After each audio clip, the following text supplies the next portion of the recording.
Welcome to the GameChanger 00100 show. I am your host, GameChanger. Well, I've been gone for a while. I had some business to take care of last week, but I am back, and I am going to cover some topics that I feel is necessary. So, apparently, Black women are now looking for, and I shouldn't say now, but they're now expressing it, giving others tips and hints on how to do this. Looking for traits and tricks to figure out if a Black man likes Black women or not, which really should say something about the state of Black relationships. They're looking for cues of if a Black man only mess with Black women. Now, the question I have for this is a very simple question, and that's why? Why are you looking to decipher if a Black man messes with Black women or not? And that's because we're the approachers. So let's just pick a setting, a bar, a club, a nightclub, an event, concert, whatever you want to call it, whatever the event. Black woman sees Black man, Black woman attracted to Black man. At this point, it's really in the Black man's hands. If he walks up to her, then it's just like on Pop the Balloon. We have a match. And if he don't, he don't. But something weird is going on in the minds of many Black women. Salute to Theo Waff. And that is, even if a guy is in her face, asking for her number, trying to get into her pants, she will still say to herself, yeah, but he's wearing this type of hat, so he must not be interested in Black women, but he's approaching a Black woman. If he's not approaching you, then it's a non-starter. It doesn't matter what he's interested in. He didn't approach you. So no matter what, it's not going to be a match. Like, it's not that he popped a balloon. It's just that he chose not to go on the Pop the Balloon show with you in it. But they're still looking for like tips and tricks on how to figure out if he's interested. Oh, I think he liked me type deal. We're going to dig deep into this. And we're also going to explore if and why. We're exploring more than they are. If and why Black men actually have an issue with dating Black women. Now, I'll use myself as an example, and I'll put myself on the spot. I date Black women. I do have a physical preference for Black women who keep themselves up. However, because of the complexity of the culture, basically they're groomed to be hostile towards the men. Then I find it very difficult, and I go to others. I'm open to all races. And I don't suggest anybody, especially men, exclusively say, I don't date this group of people, because quite frankly, the average man and even the above average man don't have the range to say that. We don't have the ability to say, I am going to neglect penis from this swath of the population. Like, we don't have it like that. But women of any type can say, you know something, I'm sick of Libras. And they'll just take away 1/12 of the male population and still have an abundance. Their inbox will still be full of non-Libras. They could say, and if you're an attractive woman, you can literally say, I don't date right-handed men. And still your inboxes will be full of left-handed men banging at the keyboard, trying to figure, I don't know what left-handed people do. But yeah, it will still be full. You will never be at a loss or an absence of suitors. Men, we don't have it like that. If men were to say, I only mess with women that know how to sing, then we will be womanless.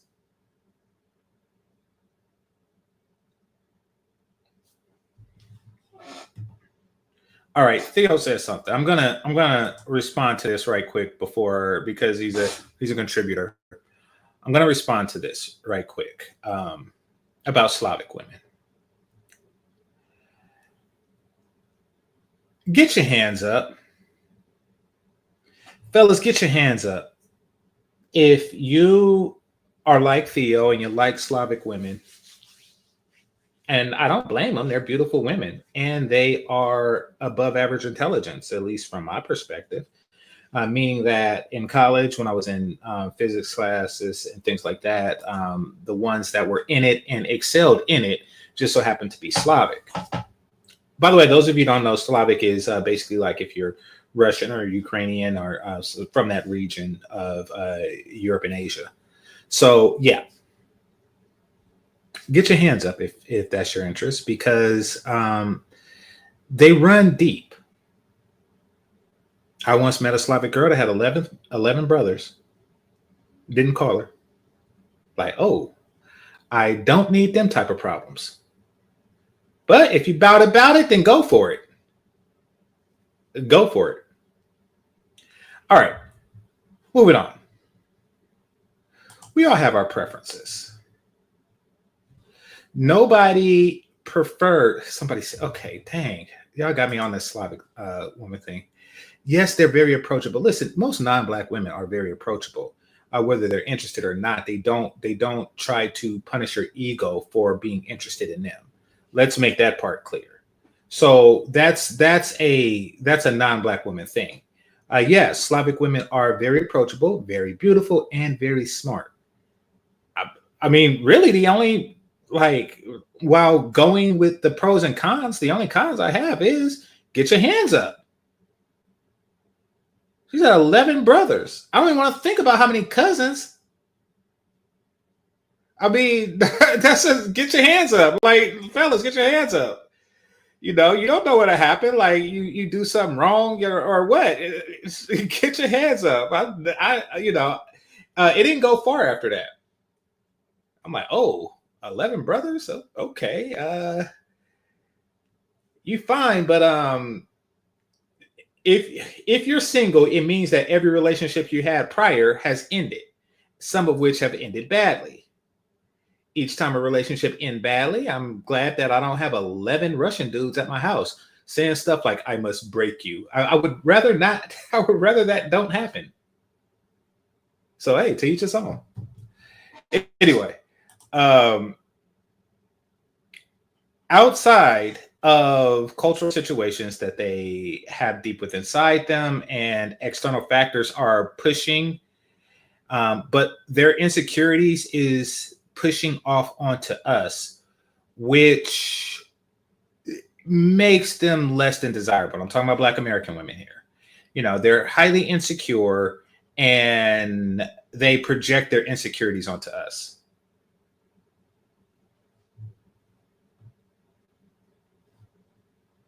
All right. He's like, Slavic women like to be broken by Black men. Yes, I get this. You can uptalk Slavic women all you want to, but be prepared for the 11th brothers. Like, that's all I'm saying. Like, be prepared. That's all I'm saying.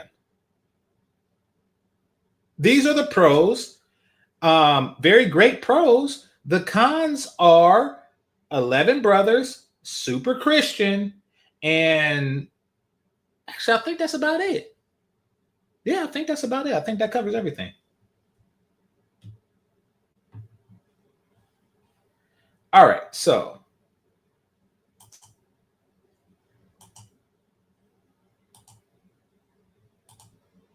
today we are going to discuss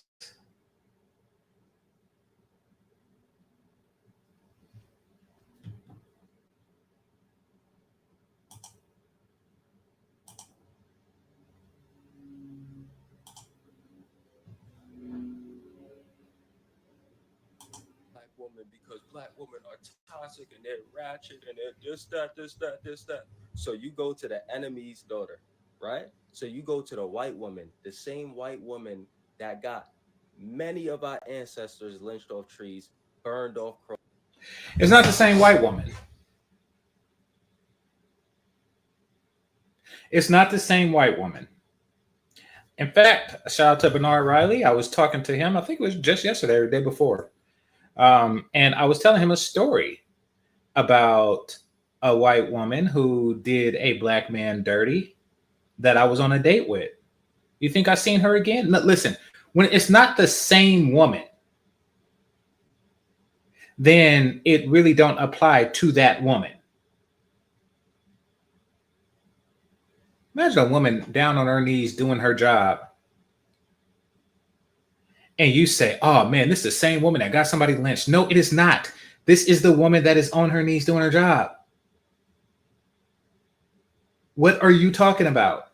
And notice how when Keisha does something, it's all about not all black women. Well, not all white women are like daughters of slave owners that just lie for kicks and grins. You know, with Mandingo fetishes. I mean, what the hell? Okay, this dude. Why do black men like this that pander to black women have longer hair than them? Hit the like button. Just saying. Process had our, testicles cut off and all of these things for false accusations placed on our peoples. Emmett Till. Yeah, black women never falsely accuse black men. They would never, never, never. They would never, ever, ever, ever, ever, ever, ever, ever, ever, ever falsely accuse a black man, right? Because black women are incapable of doing that, right?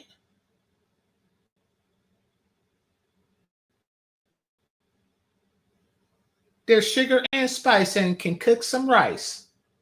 That's black women. Okay. Till lost his life because a white woman accused him of something that he didn't even do, and she admitted that. Yes, and what's his name? Romeo Santana, the dude from the Cosby Show. He lost his because a black woman accused him of doing something that he didn't do. Women are capable of treachery. Prepare for it.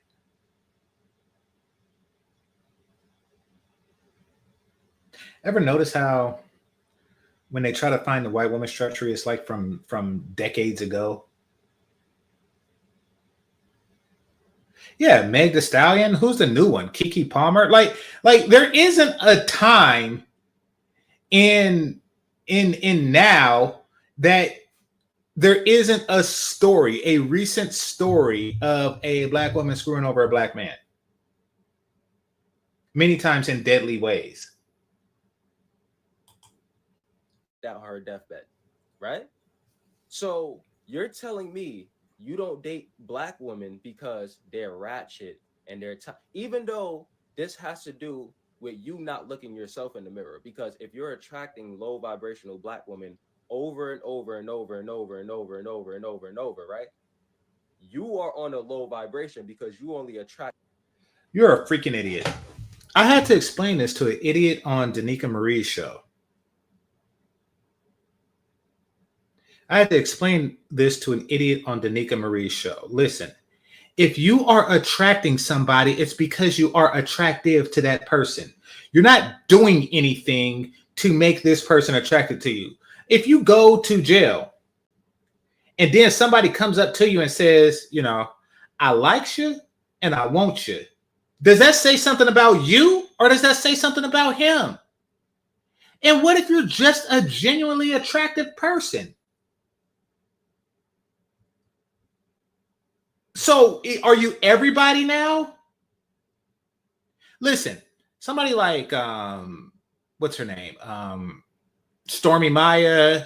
Who else I got a thing for? Chloe Bailey, the young Megan Goods of the world. Like, these are people that attract everybody. So if you attract everybody, how can that be your fault? You attract toxic and non-toxic. You attract short and tall. You attract black and white. You are attractive. You attract male and female. You are attractive. So it's not a reflection of you. It doesn't. The only thing it says about you is that you're attractive.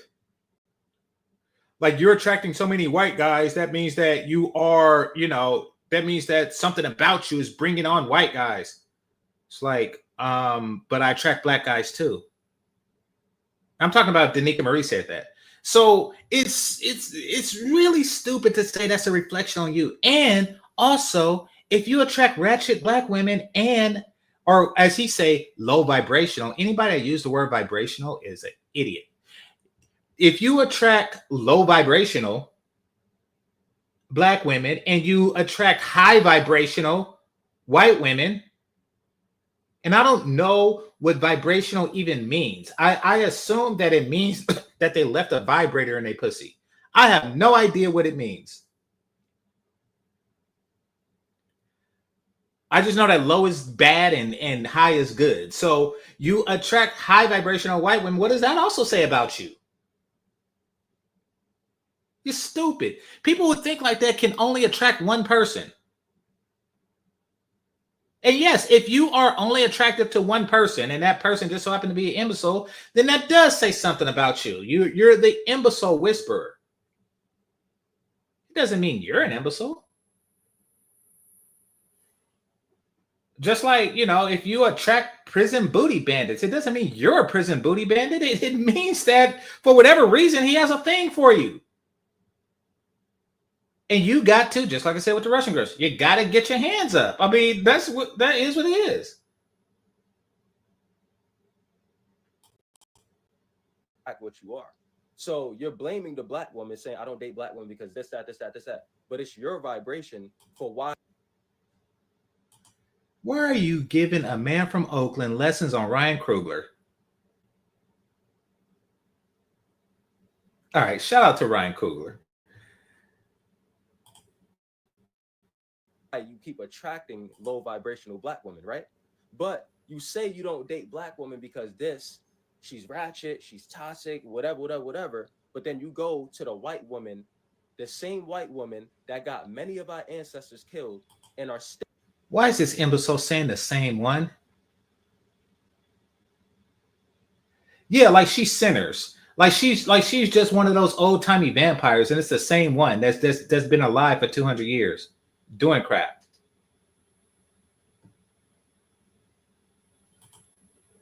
Still getting our people's locked up.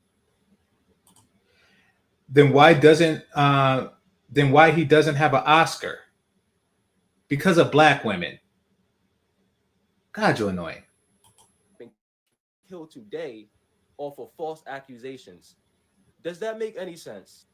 So black men be on some, I don't date black women because black women. Okay. So that's one perspective. Now,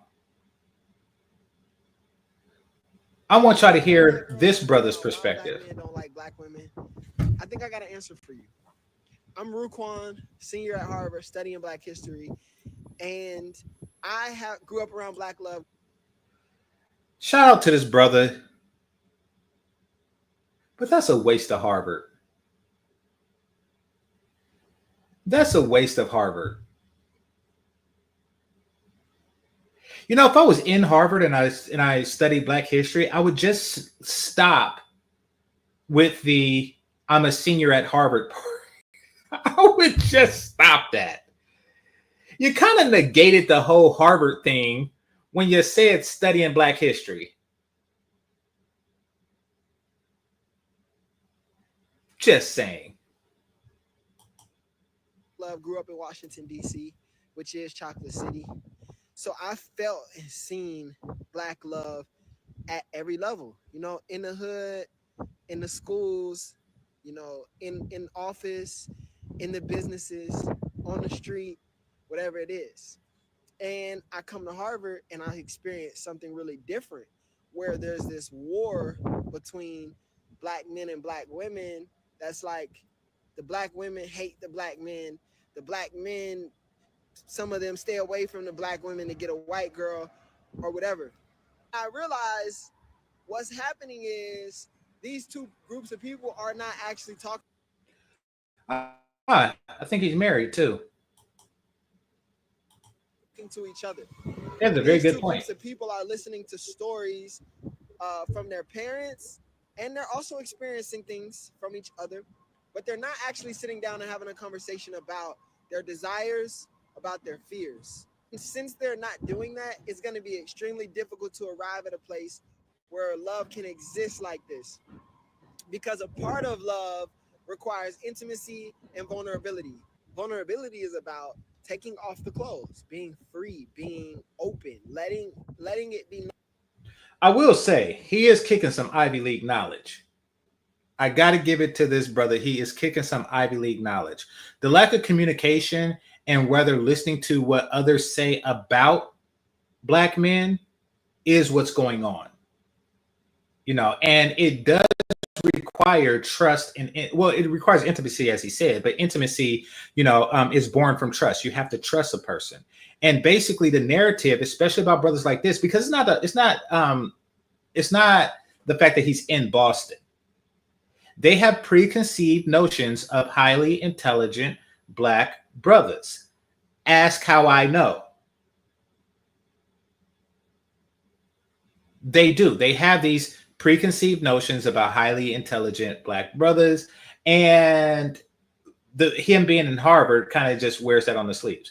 They basically feel that he's out of their league. That's why he's getting that type of feedback. And truth be told, it's always when Black women, listen to Black media, he is the villain. He's the guy in the Tyler Perry movie that whips your ass and drags you out in the middle of the street and put all your stuff in the moving truck with a dude that looked like Shamar Moore. That's him. He's that dude. He's that Blair Underwood dude that, yes, I went to Harvard and I am a top executive at blah, blah, blah, blah, blah, blah. And then he smacks the crap out of his wife. Like, it's always the successful Black men that's just doing Black women wrong. So he fits that trope. So they're going to look at him like he's the villain, and they're going to call him Mr. And then they're going to point three fingers at you and say everything what she say? Give him that curse. What was that curse? Dang it, I forgot the curse. Everything you do is gonna crumble. Whatever. She's cursing him.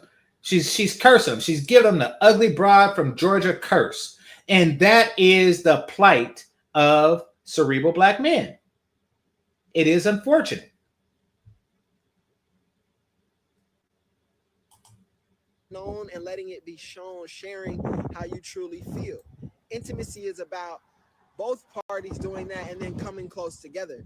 If there is no vulnerability and intimacy, it's difficult for love to be experienced. It's not just that Black women want a husband. It's not just that Black men want a wife. Black men want to be loved and Black women want to be loved, just like white women want to be loved and white men want to be loved. But here's the thing. You only are going to be loved if you're both vulnerable and intimate, because that's the way that someone has an opportunity to truly pat you up where you're broken, kiss you where you hurt, and things of that nature. So what I'm saying is, like, it's a lot of people asking, like, oh, who's gonna love me? Who's gonna love me? They don't love me. He don't love me. She don't love me. But that same person is typically not willing to go and say, hey, I want to be loved. Here's where I'm broken. Here's where I hurt. Here's what I'm afraid of. They can't do that because it goes against the strong Black woman narrative. I mean, they're comfortable being weak, but they're comfortable only being weak in the presence of weaker men. Meaning that they'll cry in front of you. Hit the like button. They'll cry in front of you, but you got to snot cry in front of them first. Can you help me? And I think if that happens, then the outcomes will be better for both Black men and Black women. So many Black girls trying to figure out. Okay, Primetime VA said something interesting. I'm gonna talk about that later. It says, if we're being honest, you rarely see street dudes in IR relationships. Now, I want y'all to remember that. In fact, I'll probably keep it up for a while. But I want y'all to remember that, because that's not a coincidence. But we're going to touch on that later once I get to the core, the feature presentation. Hit the like button. I've been out with black women Actually, or approached I'm going to black read women. some comments from this brother, thing. Oh, It says, girls trying to figure out why black men. as an African, I really appreciate your perspective. When I came to America, I only witnessed black love. This divide is so new. It's not really new. It's polarized. It's polarized because you're not just going off of, okay. That's like saying, when I go to China, all I see is Chinese couples. Well, yes, you're going to see that, or when I go to Korea, I see Koreans together. Yes, you're going to see that. But however, there is a fertility issue. There's a lack of marriages and families going on in Korea. You don't see that because the single people aren't really vocal. That's what's really going on. I mean, you see single people as well.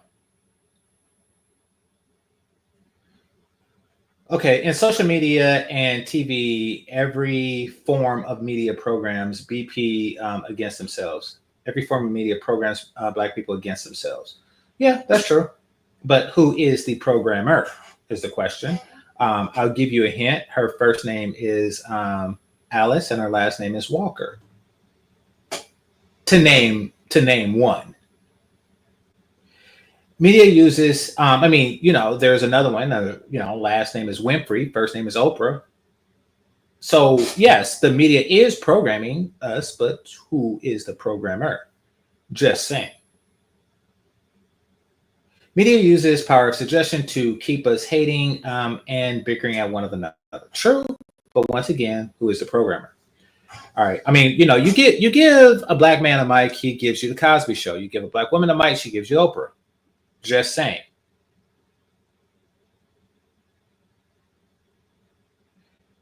There's a spiritual attack against black men and black women on both sides.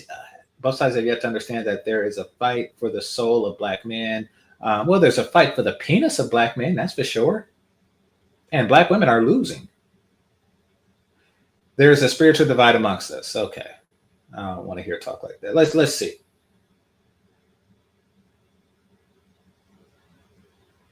You are decent. Stay that way. You're also handsome. Okay. Somebody wants a piece of that Harvard brother.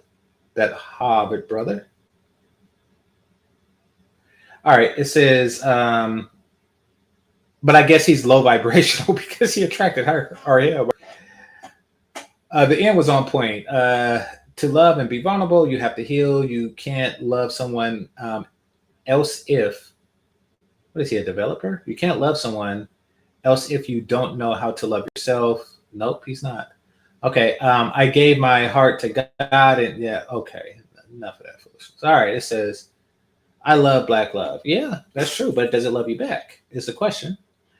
All right, you are a wonderful black. Oh crap! I don't like these older black church women head pats thing, like that they're doing with. Oh, you're such a, because for one, there's a low expectation of the intellect of black men. So when they come across a brother like this, it's like, oh, you're such a bright black man. It's like, oh, he knows. Well, you think he don't know that? You think we don't know that? You don't think we know when we're smart? Part of being smart is knowing you're smart. Then again, part of being stupid is thinking you're smart. All right. Let's focus on authentic inner self. No matter. All right. No, I'm going to read this one because I got a feeling that something stupid is going to come from this white chick that looked like the woman on the box of raisins. All right. It says, let's focus on authentic inner self, no matter the external look. Once we connect on a soul level, nothing else matters. Looking inside matters the most. That is some ugly woman crap if I ever heard of it. No, it doesn't. No, it doesn't. I mean, don't get me wrong. Looking inside is important, but let me tell you, I like beautiful women, and I'm not going to apologize for that. Inner beauty is something that ugly women made up to describe themselves as beautiful, and that is a fact.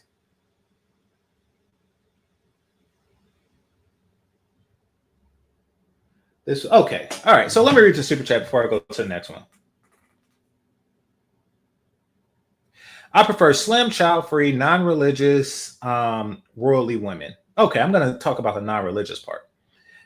Those preferences invariably result in overwhelming majority of Black women being disqualified.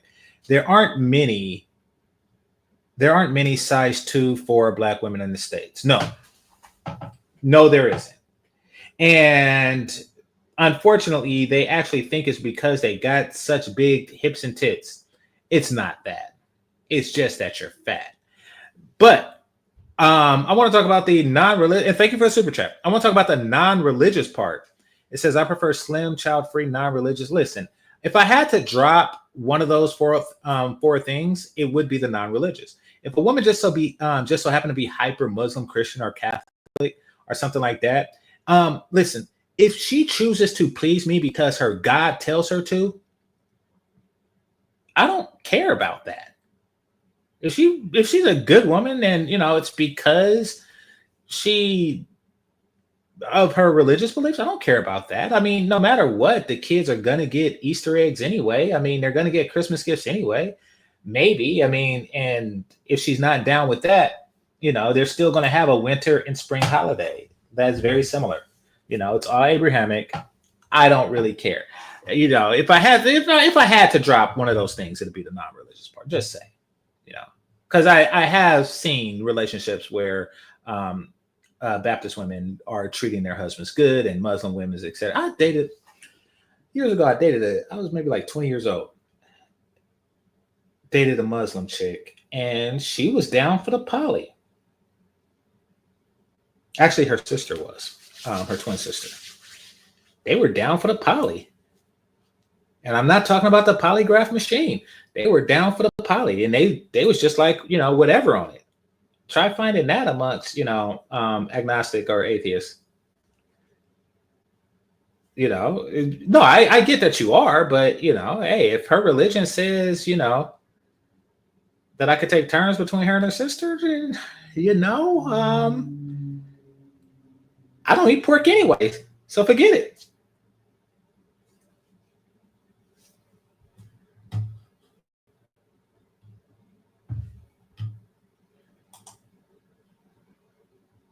I've been out with Black women or approached Black women before. That's just a compilation. I'm gonna skip past that. So there's a whole bunch of Black men getting on the app talking about, the reason we don't date Black women no more is the way that they're raised. An example would be he looked like Albert and Preach's son. Look at this dude. Am I lying? If Albert and Preach could have a baby that's 5 years younger than them, it would be this dude. He looked like he did like the Saiyan morph dance with Albert and Preach. Okay. The guy named I Am Truths 357 or something like that. He goes into it's the way y'all raised, stuff like this. Let me tell you something. Black men weren't raised to be providers nor leaders. And as a collective group, they're not providers nor leaders. Now, I just find that quite hilarious that we want to talk about the way Black women are raised, but you don't want to talk about the way. Listen, I don't really care how they were raised. I care how they are. I mean, yeah, you might note, listen, say you go to a restaurant, right? And you get some crappy food. You get a bad steak. I don't really care how the chef went wrong. I'll note it. I'm like, oh, you actually bake this on top of a garbage can lid in fire. That's why it tastes like trash. I may note it, but the truth of the matter is, it tastes like trash and I'm not eating it. So what he's saying, and I hate this argument, this shows how desperate Black women and their simps are, as opposed to advertising a mediocre product, because that's what they're doing. They're saying that you don't deserve better. And that's really Black women's whole mating strategy. Why do you think he wasn't raised to be a leader or a provider? Because they know or they fear that if he was raised to be a leader and provider like So many black girls trying to figure out why black men don't like. they're not going to raise their sons to be like this brother. They are not. Why? Because they feel that it's a waste. The whole goal is to not assure that their son have a happy life, but to assure that their daughters have a happy life. So they're not going to raise a brother to be like this because he will be a leader and provider to another woman, a woman that they feel is the enemy. They're not going to give the enemy a gift. So they're going to try to nerf him. And what this brother here is saying. So there's a whole bunch of black men. Hold on. And what this brother here is saying, he's saying that, listen, we are nerfed too. I wasn't raised to be a leader or provider. Therefore, I am an inferior vessel and I deserve to be an inferior woman. But all he's really doing is confessing that the woman is inferior. He's not saying that they're good. He's saying that you're bad too. So two crappy people need to get together and perpetuate the cycle of dysgenic breeding. I swear he looks like Albert and Preach mixed. This is weird. He's a weird looking Albert and Preach dude. Saying crap. All right. Thanks for the super chat. I appreciate you. It says the majority of black men that date out actually never really eliminate the possibility of black women. Of course not. Of course not. Even the ones who say it, even these passport bros that be like, yo, I don't mess with American woman. But yeah, right. Yeah, right. Let that pretty, let that slim waist, pretty face with the big bank American girl come up to you with the, and she know who Al Green is, and your ass is ready too. Let's not be foolish.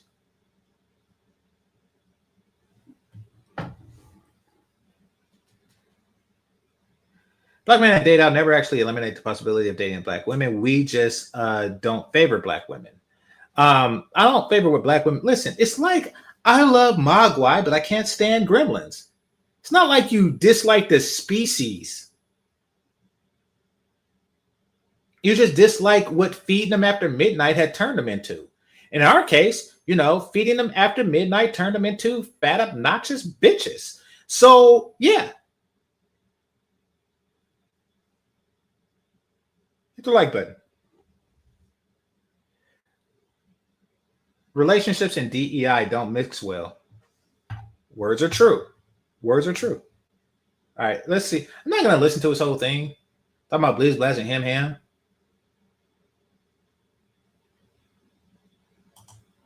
Getting on the app talking about, the reason we don't date black women no more is the way that they're raised. An example would be a guy named I Am Truths 357 or something like that. He goes into it's the way y'all raised, stuff like this. Let me tell you something. Black men weren't raised to be providers nor leaders. And as a collective group, they're not providers nor leaders. Hey, come up if you want to, Theo. But I gotta call Cap. When that mentally well-adjusted, Black American woman comes, knocking on your door, you're gonna answer. And I know you passport bro, and I know you probably like in another country right now, and having Slavic women feed you grapes and all that crap. But miss me with I gotta call Cap, Theo. You my dude, but I gotta call Cap on that. It's just so rare, it's not feasible to even extend the effort to go out and seek it, and I get that part. But if it finds you, you are going to answer.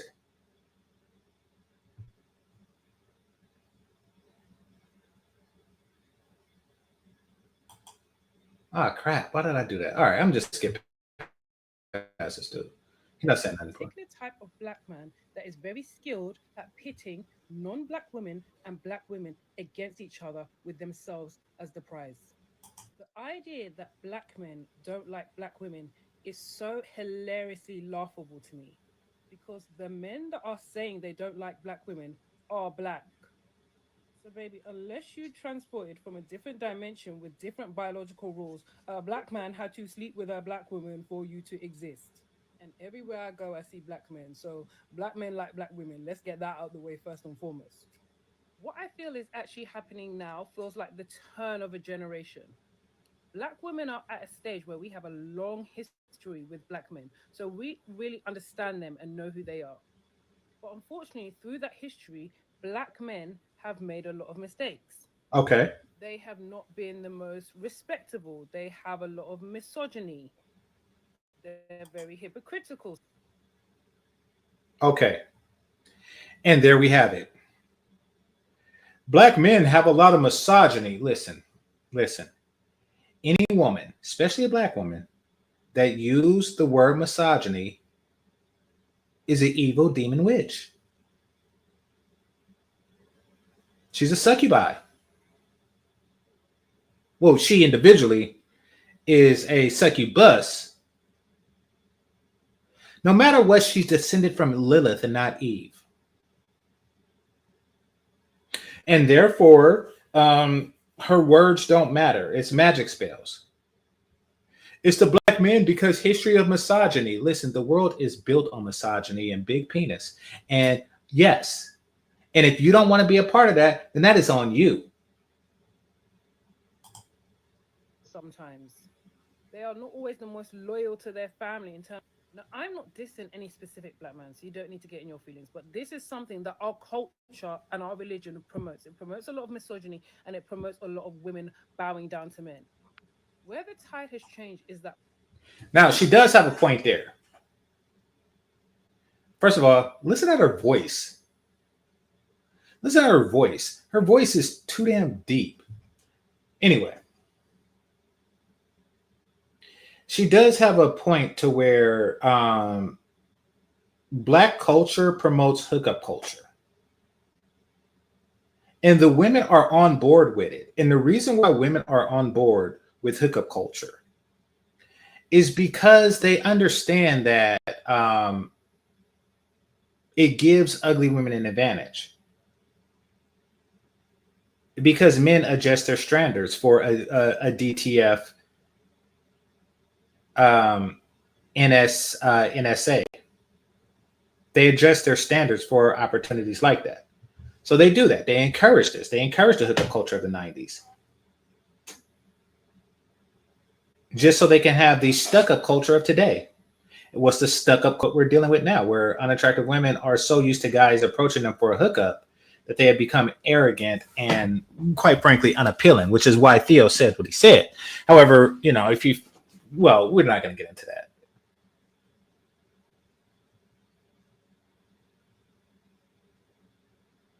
Women with deep voice have high testosterone levels, equal high test drives. I don't care. They also got mustaches and crap like that too. Like, I mean, pick your poison. Black women have realized that a lot of black men are irresponsible. I'm just going to say it. There are a lot that aren't and that are really on their game. But as a race, a lot of our men are irresponsible. I'm so sad to say that. So black men, of course, have realized, no, I'm not going to submit to you. No, I'm not going to put you at the head because you're not responsible. I'm not going to keep sending my legacy and my family down a bad path to boost your ego, basically. So a section of black men have, instead of staying and doing better, like many black men have, and I commend those black men, we have some excellent, staying and doing better. So I want to apply that to any aspect of life where the person who is disrespecting you saying you should stay and do better. Say you quit your job because your job is treating you like crap and they just say, yeah, instead of for staying and doing better, you decided to quit.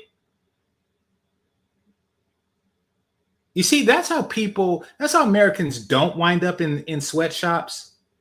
Because we don't just stay and do better. We actually unionize and do worse, but still.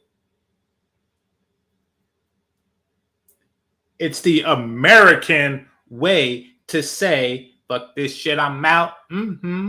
That is the American way. It is true for the Underground Railroad. It is true for the unions of old, and it is the truth for the corporations that said F you to the unions and started opening their manufacturing base elsewhere.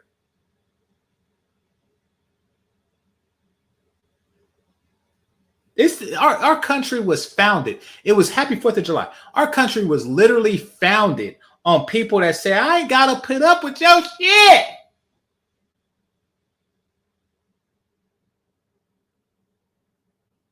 What if King George said, instead of for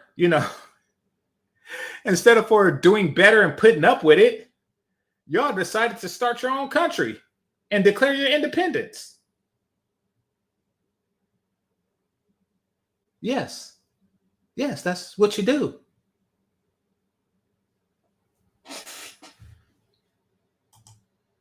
Future families and generation, because a lot of black men in our day and age have looked at their previous generations and stepped up, and I chef's kiss. But there are others that have said, instead of stepping up, they looked at black women and said, oh no, I don't like you, you've got too much mouth, you're too forward, you're this, you're that, and basically have collated the negative stereotypes that is being applied to all black women today, that we're ghetto, we're loud, we're all gold diggers, we don't have. You see how she says all? They're pallating. I never heard that word before, so I learned something new. But they're pallating the negative stereotype of all black women. No. I mean, no one said all.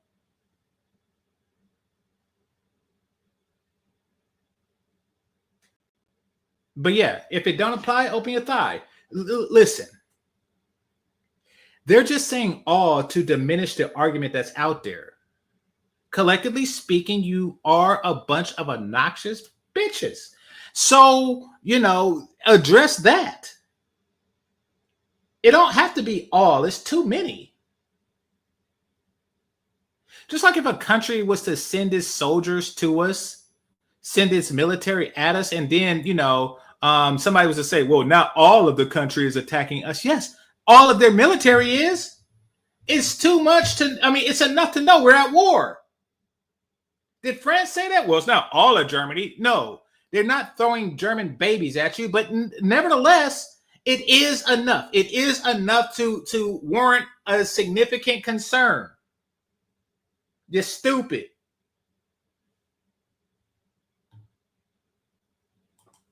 Have anything to offer that society has now ran with.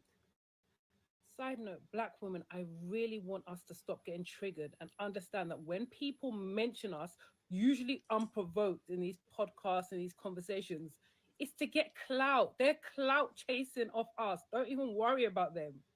Because if I didn't like someone or respect them, I surely wouldn't always have my name in their mouth.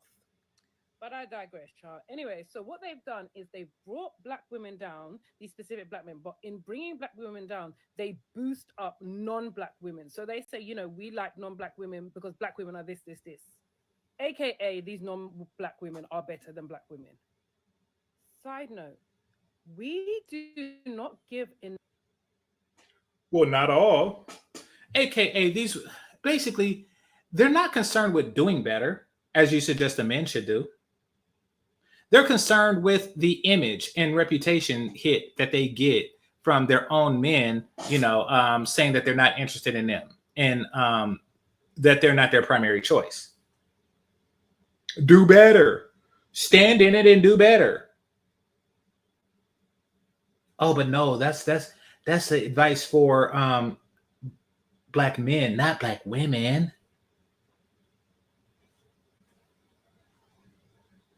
All right. Thanks for the super chats, but I gotta slightly and respectfully disagree with you here. Not better, just more cooperative. Listen, that is better. That is better. It's a track. It's not like a multitude of things. When you're talking about the value of a woman, listen, that's like saying in track, oh, he's not better, he's just faster. That's what better is. They're not better, just more cooperative. That's what better is. If you're more cooperative as a woman, then you are better at being a woman. Prettiness and cooperation. And really, if you cooperate, then you're just more pretty because you cooperate with the beauty standards that my penis has set for you. So, yes, more cooperative equals better. Enough weight to how much of a mental illness it is to drag and say the most disgusting things about who your mother is. Baby, get help. Why do they always come with this yo mama black thing?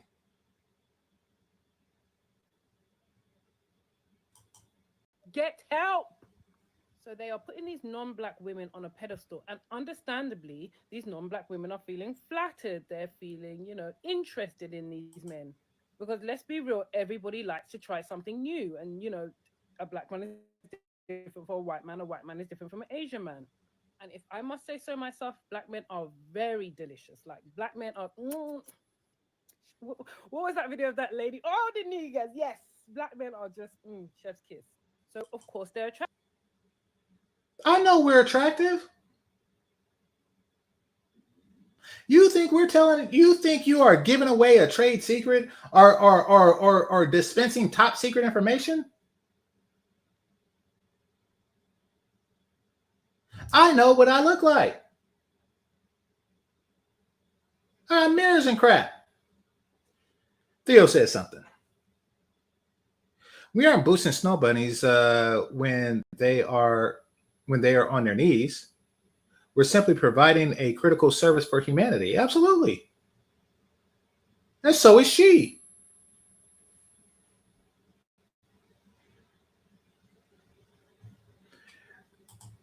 Eric Hormonger said something, and I agree with this. It says you actually get more clout kissing black women's arses, it being more profitable. Yeah, this is true. This is true. Like those Feel from the Advice show types, those Tariq Nasheed types. Absolutely. There's even a gay dude that's doing that. So yeah. Attracted to them. But what then happens in that space with these particular black men? It becomes a competition because it becomes black women chasing who they've always chased, which is black men, because black women chase black men just like white women chase white men. Chinese women chase Chinese men. There's nothing out of the ordinary there, because I almost think it's being made, black women are being made to seem weird for wanting black men. We've always wanted black men. No shade to the other races, but you're always more so going to go for what you are. So yes, we like black men. Yeah, so we're chasing the black men, and then these other cultures that these black men are chasing them back. So everybody's chasing black men. Now I'm not gonna lie, that's smart shit. But I think most black women see it for what it is, or at least I hope they do, and don't take it personally. The reality is, black women, we some pressure. We see who they are, we see what they're on, and we ain't having it no more. They need to be in line, and they don't like that. The irresponsible ones, the responsible ones still like it and love it. So yeah, that's the culture now, that there are a lot of men chasing non-black women. And I want to be clear, I don't think that men are only chasing non-black women to get back at black women. There are a lot of gorgeous women of every single race. Like sometimes I see black men with non-black women, I'm like, damn, she fine. I ain't even gonna hold you. She is beautiful. So I completely agree with her on that. I agree with on that. I do feel that men should get with women based on their physical attraction and their cooperation. And unfortunately, y'all feel that men should get with women based on the race of their mother. Shout out to Dominic D. He says, so in order for black men to be more attracted to black women, black men need a Oedipus complex. Okay, so full disclosure, it was the weirdest crap ever. Y'all don't know this. Y'all wonder how GameChanger's personality is shaped to what it is today. I have very intense conversations with my mom because she comes with some off the wall crap. Always. And this is like a medium. This is a medium. One of the off the wall things she said to me, she said, "You have an Oedipus complex." I was like, "What the hell?"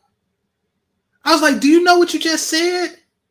Do you know what the Oedipus complex is?"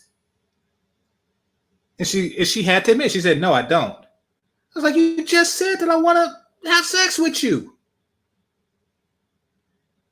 And then she corrected herself. She was like, "No, what's the other one?" Even though one is Greek and one is Roman, but nevertheless, she was like, "Well, what's the other one?" I was like, "Look, Mom, if you want to call me a narcissist, call me a narcissist. You've been calling me that shit up forever. So if you want to do that, that's fine. But what the hell? Don't talk. That is nasty. That is some net for those of you who don't know, like she didn't know. That's what that means. It means you want to delete your father and sleep with your mother. People focus on the sleep with your mother part because yeah, there is that. But yeah, that's what that means.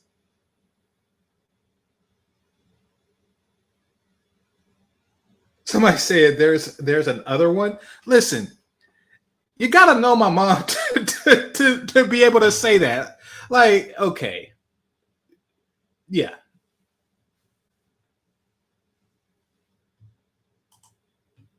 Get why, everyone could prefer another race because it's different.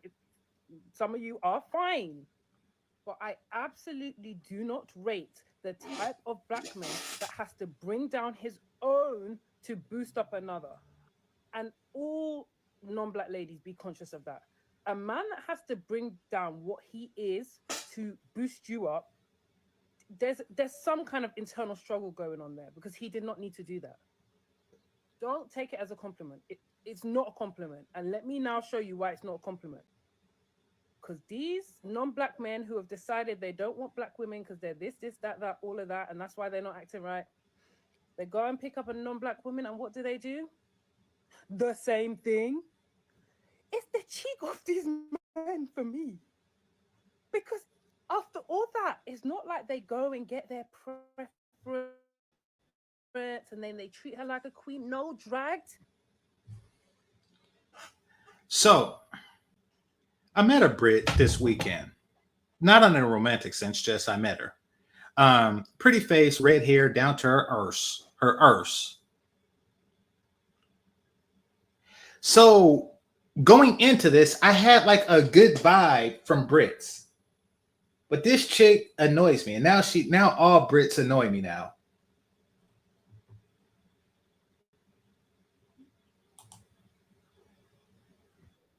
Getting the same drag that we would get. Cheated on, multiple baby mothers on, every single struggle that these black men who are saying they don't like black women were putting black women. Ever notice how a black man having multiple baby mothers is a egg on the face of black men? So let's just say one black man have 5 baby mamas. And they say, "Oh yeah, you're making black men look bad." It's 5-1.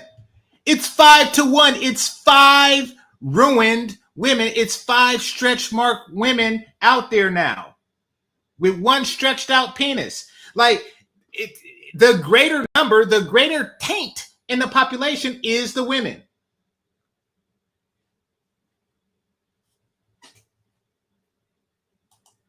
Through, or would have put black women through, they're putting these non-black women through as well. So ladies, let me just be real. We just need to fucking unite, okay, against these type of black men. And I'm Ever notice how when they unite, it's always some crap that's not to our favor?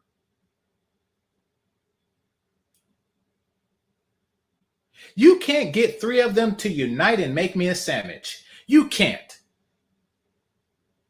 Try organizing 3 black women to make you a sandwich. You in charge of the bread, you in charge of the peanut butter, you in charge of the syrup.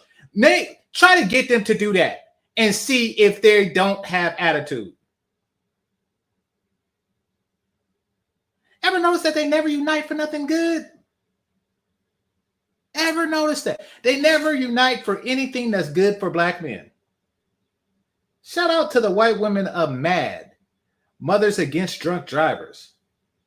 Shout out to the soccer moms of the world. Just shout out to all of the PTA women of the world that get together to make the world a better, or make their community a better place for white boys and men. Shout out to them.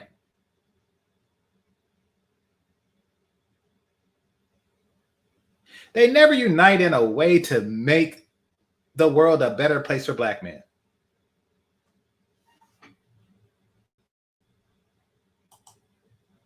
Specifically talking about black men who hate their blackness. And how I know is if you are talking down on the women in your gender. You don't need to do that. You can like who you like, but why do we need to be part of it? Black women wear weaves. Baby, your mom has been wearing a wig from day one of your life. Calm down. I won't calm down because I don't have an Oedipus complex. I might even be a narcissist. I don't give a shit, but I don't have an Oedipus complex. What? Your mom wears a wig, therefore you should like wigs. What?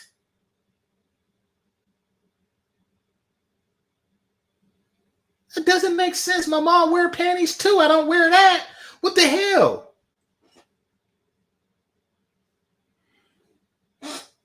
You see, instead of for becoming better women, they rely on your mother indoctrinating you to be with a worse woman.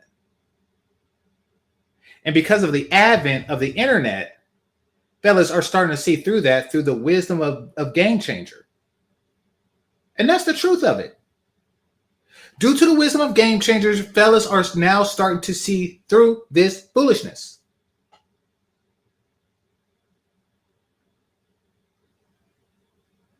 That we were conditioned to be their bitch. See, when you read My Bondage, My Freedom by Frederick Douglass, you understand that slavery was more mental than it was physical. Now, of course, I mean, I'm not going to ignore that they did have whips and guns and stuff like that, but it wasn't as needed as it would be if you were dealing with a chronically hostile situation. This isn't just chattel slavery of the Americas. This is world slavery. You know, whether it's Egyptian, Roman, or what have you. That's just how it was. You know, it's because you were born into this institution. It's all you really know, and this is life as you accept it.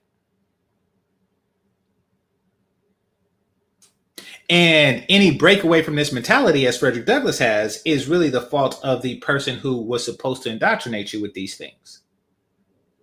By the way, white woman taught him how to read. Just saying.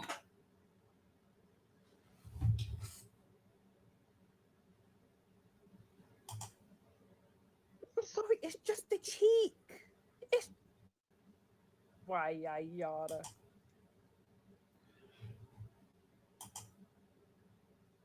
Somebody said, who wants to bang a woman that looks like his mother? Listen, my mama looked like Vivica Fox. And when people compliment Vivica Fox, I don't say nothing. Because it's weird.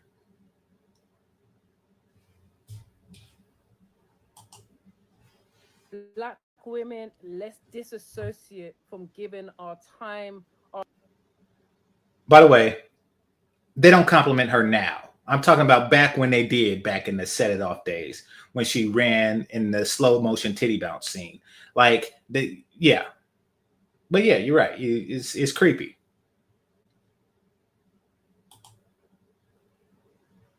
For life, calm down. No, because I'm sorry, it's just the cheek. It's why yada. Black women, let's disassociate from giving our time, our energy, our attention to the clout chasers that want to drag us for entertainment. To my interracial dating relationships, guys, I'm happy for you. I have no problem with interracial dating at all. I just don't think that speaking down on black women should be any part of a dating conversation, because what's the relevance? And to those black men, I'm going to pray for you to have all the love in your heart. This is just her call to get you to suffer in silence. Listen, I don't mind interracial dating. Just stay silent about, you not like, no. Say what the fuck I want to. I'm gonna say a booty call Vivica Fox or BBL. What do you think? What kind of question is that? If you like the modern BBL Vivica Fox over the booty call Vivica Fox, then get the hell out of my chat room. You nasty freak dog. Get out. What kind of person likes crap like that? Over booty call Vivica Fox. For yourself, because I really would like you to have that much love. But side note, when you say all these things about black women online, do your mum see it? Like, do they ever mention it to you? Like, I heard you said that all black women were nappy-headed. Like, do they? I'm so curious because you guys have mums. Do your mums not care that you hate black women? Like, do they not? Yeah, my mom cares, and then she come at me with, "You got an Oedipus complex." What the hell? I'm a grown man with lawn furniture. Like, what my mama gonna do?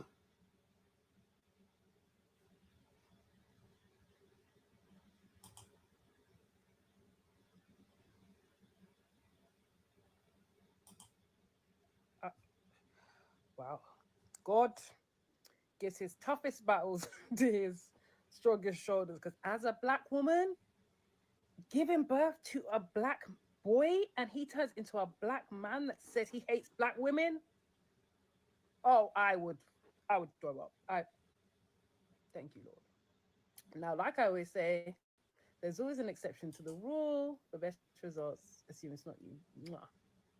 There is a particular type of black man that is very skilled at pitting non-black women and black women against. Somebody said Vivica no longer a fox. Theo says, another universe where Taraji P. Henson is young, fit, friendly, feminine, and cooperative. Yes, brothers on her arms for sure. Absolutely. Taraji P. wouldn't be my first choice. Taraji P. is one of those women that is just a reminder that who's that woman from Booty Call that wasn't Vivica Fox? Tamala Jones. That Tamala Jones really just got like a crap in because they're both like these small, or at least starting off in their career, they're both already like these small, thin, wiry women with a high-pitched voice. But Taraji P. went on to win an Oscar, and Tamala Jones, she just gets like movies from time to time. It really shows how unfair Hollywood is. But then again, we've seen Taraji P.'s tits, and we've never seen Tamala Jones' tits. So yeah, maybe it's a give and take. But yeah, if she had a cooperative personality, same with Nia Long, same with any of these black women. But the problem is that they don't. They got issues. And we're going to get into those issues on this episode of GameChanger 00100. Absolutely. All right. I'm going to read some comments. I'm going to read some comments that she said, because she responds to stuff. I've seen that in the thing. It says, "I love my beautiful black women." Well, that just means that you're heterosexual. I mean, everybody loves something when it's beautiful. At least heterosexual men do. Love that for you. We love our black men, but we love the handsome ones extra. So shout out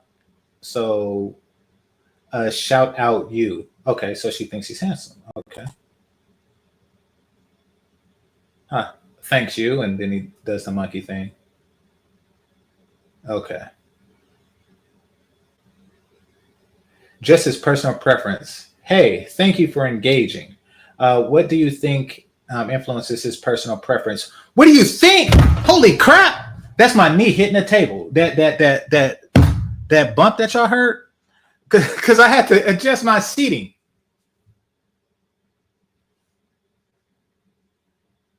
Who in the hell talks like that?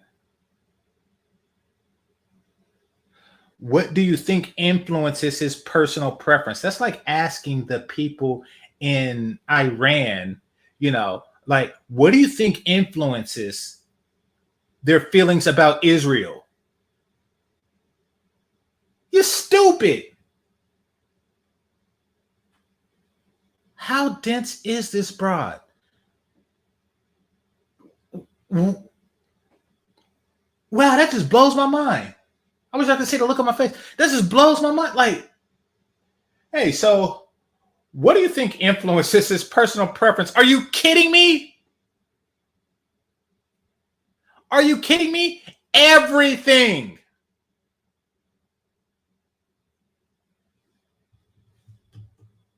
I used to think British people were smart. I used to think British people were smart because they sound smart. Boy, was I wrong. Finally, somebody said something. We're not trying to marry our mom. Somebody said, okay, and then put Chinaman writing. And then, yeah, somebody's laughing. It says, hey, do you mind sharing the joke?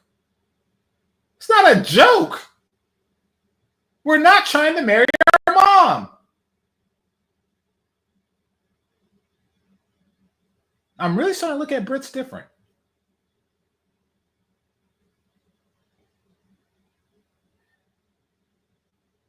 Hey, Adrian, thank you for engaging. Do you mind sharing what got you laughing? Okay. Black men like black women. Okay, here we go. Those words that we hate our skin folk is becoming so tiring. Okay, exactly. But some people are trying to set a narrative. If those people are black men, then perhaps you should evaluate. And not saying I wonder why they feel that way. Damn, you got to listen to, damn it. You just wanted to start a coalition against giving attention to black men.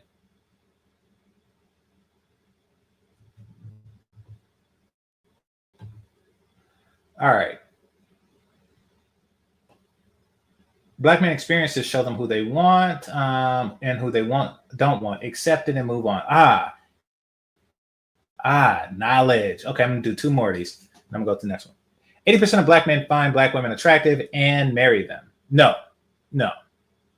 80% of black men who are married, of the 48% of men who are married, of black men who are married, 80% of them are married to black women.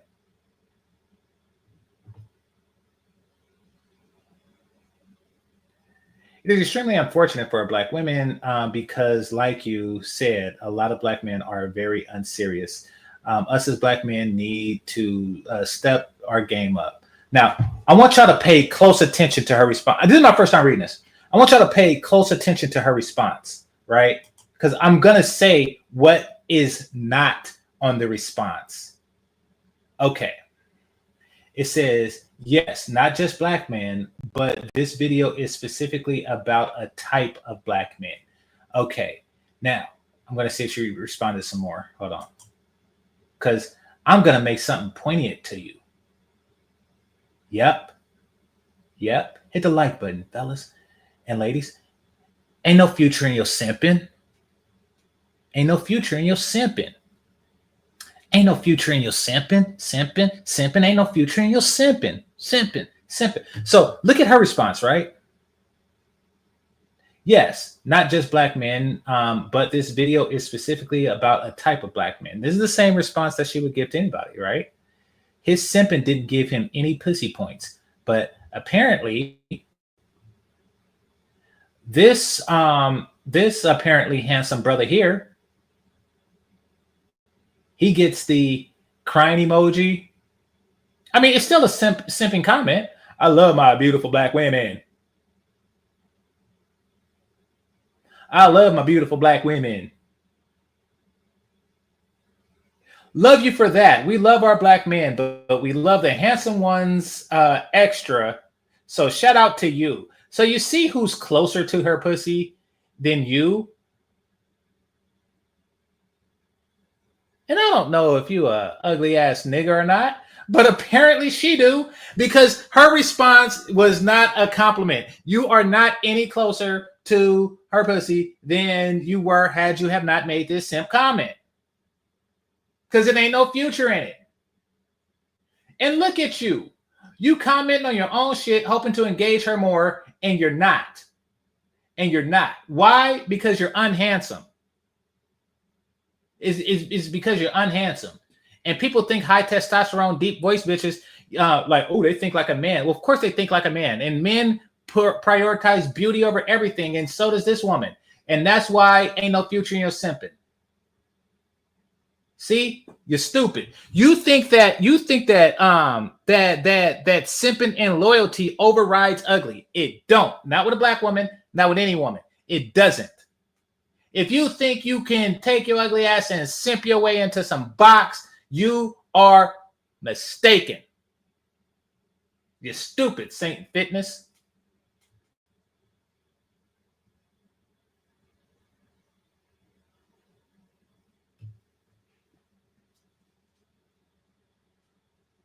All right, last one. For me, any black man that says they don't like black women have what I call self-hate. Why did you say that like? Why did you say that like you coined the term? Why did you say that like you coined the term? Anybody who wants this and that is somebody who, what I say, they want their cake and eat it too. Like I coined that phrase. Niggas is dumb. I call it self-hate. It's that simple. You that simple. Thank you for sharing your thoughts. Let's discuss it further. What do you think contributes to self-hatred in this context? Holy crap.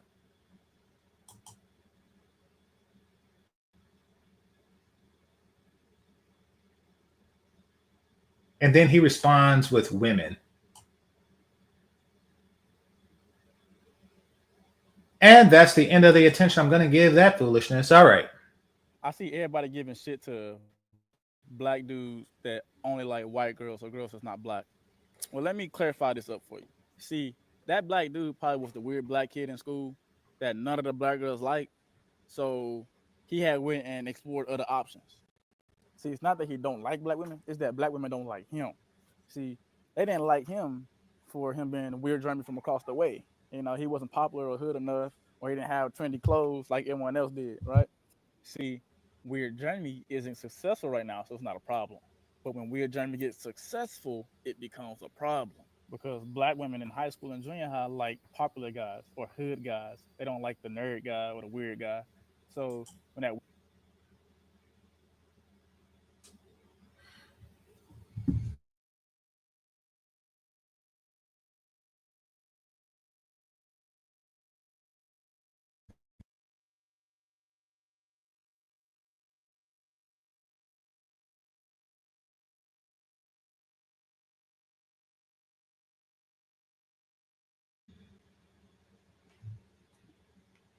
My bad. Mic problems. The 90s is over. Get rid of the do-rag and the hood. And in the baseball cap backwards. And really, you know, you all over the place. You 70s, 80s, and 90s. Like the do-rag from the 70s, the baseball cap from the 80s, and turning it backwards from the 90s. But secondly, you're dealing in tropes. And each group that you mentioned, the popular kid, the athlete, et cetera, are with white women too. That's who they're complaining about. Why do they make it seem like only awkward nerds mess with? Why do they make it seem like only GameChanger? I guess I fall into that category. Black women found me cute too. Why do they make it seem like those are the only ones that are leaving? Jesus. Hit the like button. weird guy becomes successful, it's a problem when he dates outside his race. So sorry that the hood dude or the popular dude or the athlete didn't work out with you. I'm sorry, but you should have gave Weird Jeremy across the way the chance. You'd probably be sitting there on the throne with him. I see everybody giving shit to.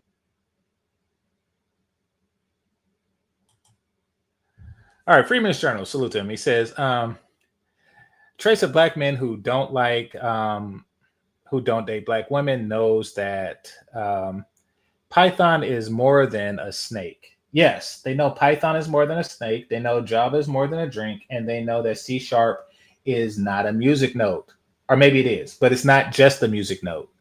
So yeah, they know those things. But also, they know that a free throw is not a government handout.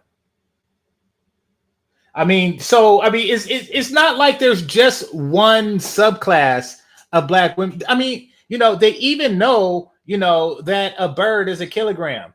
Like, I mean, they know what a zip is. It's all types that know that. It's all types that do that.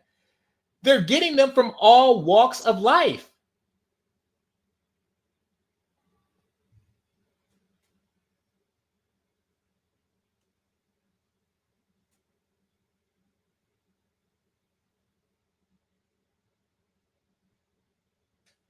That's my husband. He's mixed, so he wasn't black enough because he liked anime, rock music, and video games. Okay, I get it.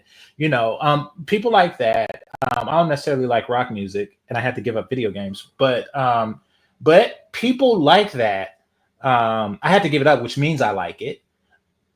People like that aren't the only ones.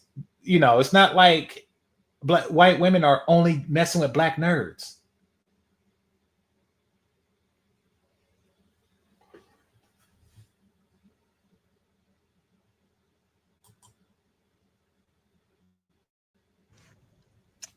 What I'm saying, Miss Coco Bunny, is that it's not. Holy crap. If I see one more nigga in a wave cap, let me see what he has to say. I skim through these. Whenever y'all see me do a TikTok reel like this, and I still haven't gotten to the main event, I skip I skip through this. I go through it fast. So I don't know what he's gonna say. I'm just gonna point out that he has a wave cap on. I do remember the last guy though. What I want to say, I haven't gotten to my feature presentation. Oh, that's what I was gonna say. Somebody in the chat room said something about Asian women. Listen, let me tell you something. And this comes from a black nerd. Everybody, including black women, love black nerds. Now, why are the results different? And maybe, I know you're a black nerd as well, Theo. And maybe the response is a lot different with black women than other groups of women. We're going to get into that in our feature presentation, so stay tuned. And this isn't me being arrogant, but this is just the truth of the matter, and that is women love black nerds.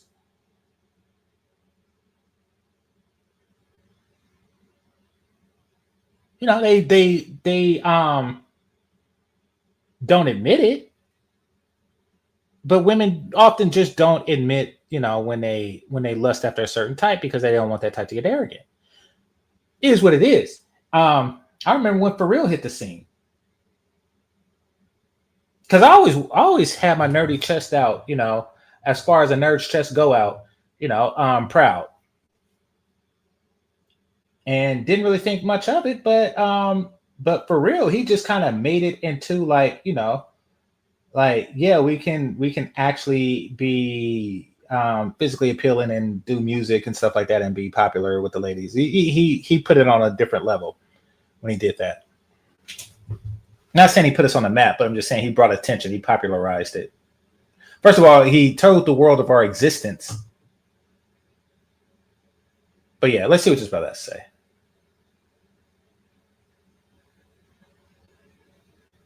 Wait a minute. Somebody says their snatch doesn't. Listen. Okay. Well, I'm going to get into that in a feature presentation.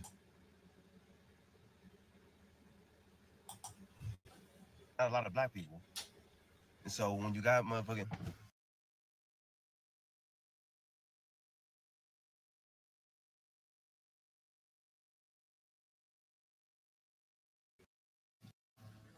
Yeah, what's going on?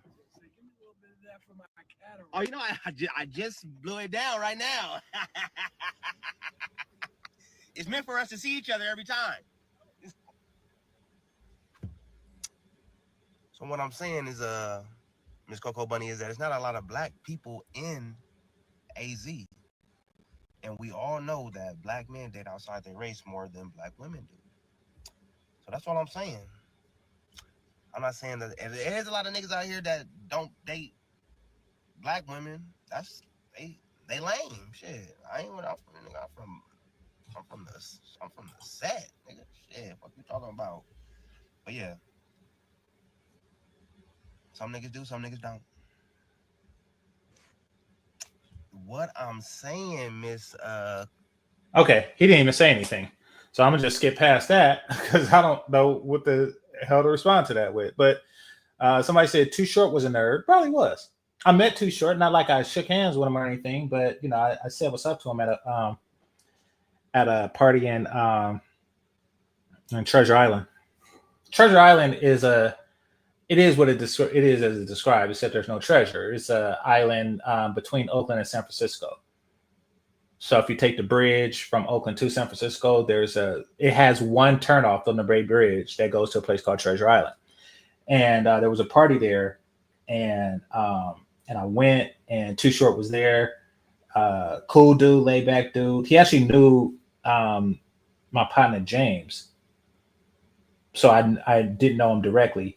And he is a shorter dude. He is a laid back dude. It wouldn't surprise me if he was a nerd, in the sense that growing up in Oakland, he was like outside of the hood scene, but looking at it like I was, and he wrote music about it. It wouldn't surprise me one bit. So yeah, it's possible. You know. By the way, don't think that it was GameChanger that coined this. Too Short is, shout out to him. Too Short is the one who coined the phrase "bitch." Now I gotta say it like Short. Bitch. Shout out to Short.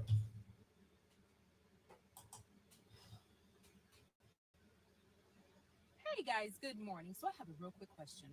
I have been seeing like trending all over social media, TikTok, Instagram, these black men that say that they refuse to date black women.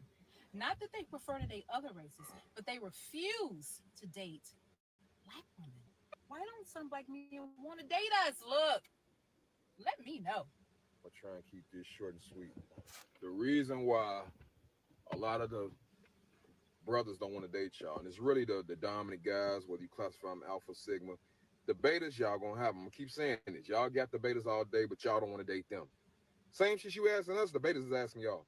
We don't want to date y'all because y'all can't read the room. I say y'all. I'm not talking all. I'm generalizing.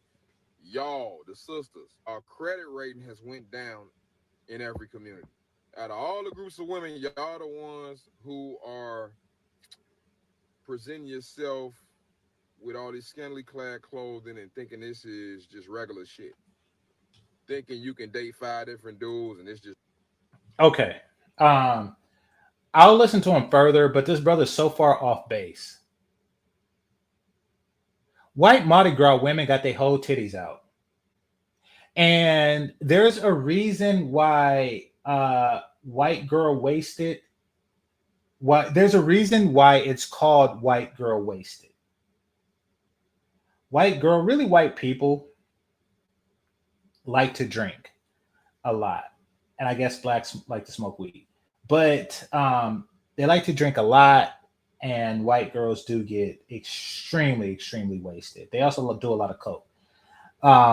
And they are known to party, get wild, and get nakeder a lot faster than black women.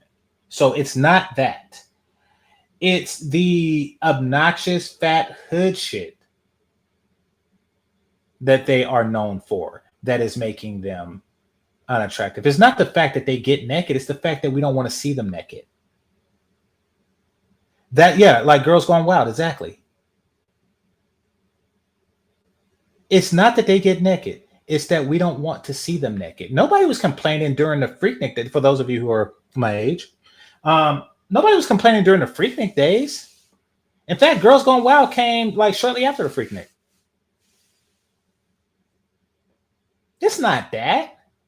It's all the other crap. Nobody minds twerking when a regular woman does it. It's annoying because they're doing it. Because they're fat, fake-haired, obnoxious, and quite frankly, a displeasure to be around. So everything they do will be innately bad, even if what they do is eerily similar to what others do, who are less fat and obnoxious.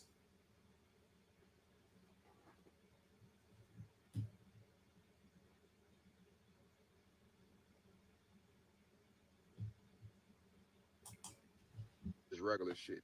Thinking you can have multiple bodies and you just being a woman and how you gonna tell me about my body and think we gonna want the shit. It might not be all of y'all, but it's y'all. It's too many of y'all to where y'all image is destroyed, to where your credit rating went all the way down. When it comes to all the women, you down here, but you think you up here. So it's supply and demand. I don't know no man that got any type of respect for himself that's finna overpay for nothing because it's a sign of disrespect. Men like me feel like we the best thing walking on earth. Why the hell would I put any other man before? This is true. This is true. I do feel like I'm the best thing walking on earth. In fact, I agree with you so much that I'm going to start calling Earth Earth. But I know I'm the best thing walking on it.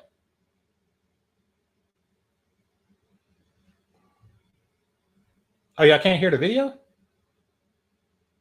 How come nobody said nothing before? All right, let me go out and go back in.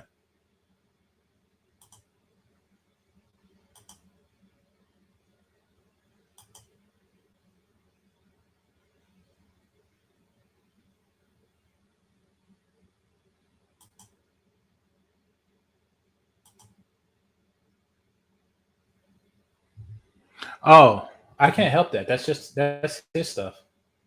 Oh, no, I can't. I can't help it. Okay, here we go.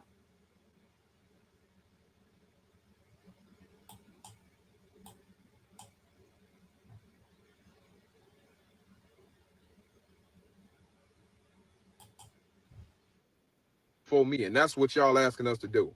Well, the last dude you mess with, and you talking about he ain't this and he ain't that, and then you want us to uphold your new standard.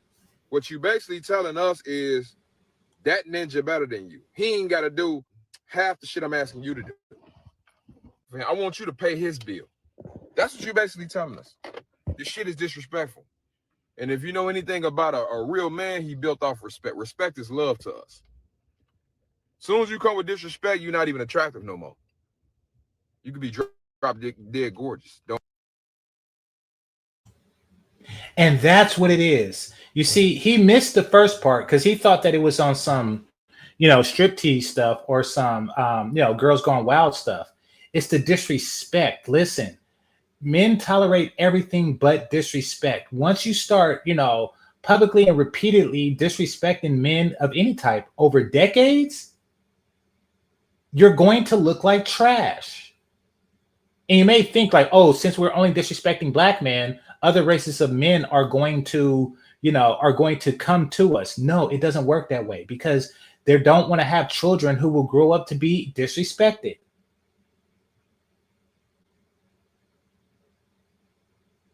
You basically have established yourself as a curse to be around. And any offspring is cursed by being around you.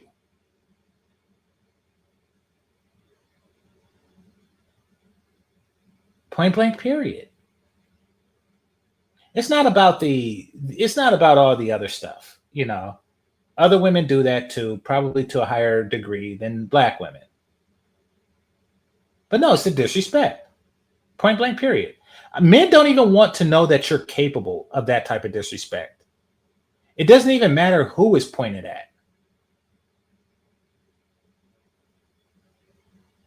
Like it was a old episode, but it stuck with me because anything that's dealing with something this fragile is gonna stick with me. Of a black dude who got one of his nuts bitten off. This was like on Jerry Springer. Who got one of his nuts bitten off by a white woman for cheating. You think I'm going to mess with her? You know, you're capable of biting the ball off. Fuck that. Even if I never planned on cheating. It's the thought. It's the thought that you can bite somebody's nut off.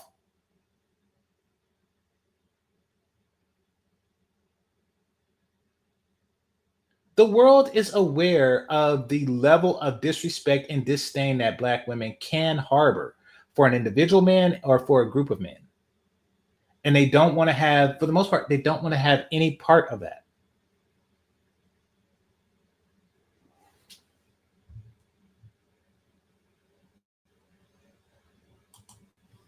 Don't matter.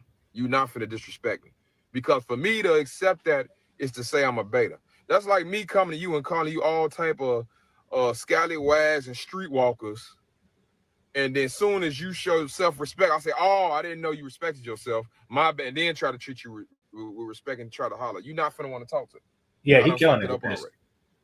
That's the reason. It's too many of y'all like that. There's too many of y'all like that. So now that's your image. That's the default setting for sisters. And we're going to treat y'all as if you one of them just in case. Pew pew first, ask questions last. That's the motto. Hey guys, good morning. So I have a real quick question. Okay, so that's that. All right, so Freeman's Journal says I'm going to respond to. It says, I know normal IR couples, white men, Black women, those Black women are nothing like Keisha. They are like white women that got it with black spray paint. Yeah. And that's, of course, what they're going to go for and what any man would go for. You know, it's the culture. It's not the women themselves. So, but part of it is, and this is why twerking is bad for Black women, because it means that you are part of the Keisha Cubs subculture, because Keisha twerks. Keisha twerks. Which means that if you're twerking, then you're doing other things that Keisha is doing. And that's why Black women, you know, like that tend to not twerk. And yeah, white guys go for it, but it's not the twerking. It means that you are part of this subculture, which I don't like. Kind of like if a black male nerd was to just, you know, throw up a gang sign, but it's really part of his fraternity. They like, listen, I don't want to see that. You on some weird shit. I'm going to step away.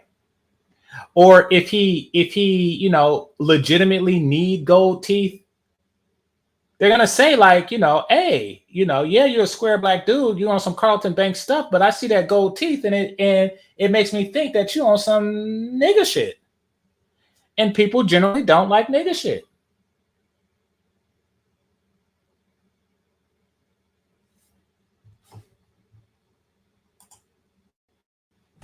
I wore a chain. It was a gift.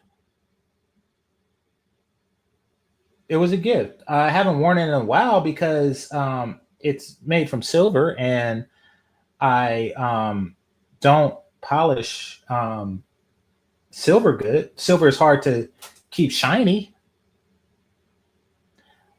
but I don't wear it because I'm on some nigga shit. I wore it because it was a gift from somebody I cared about, and I took her virginity. So this was a very long time ago. Yeah.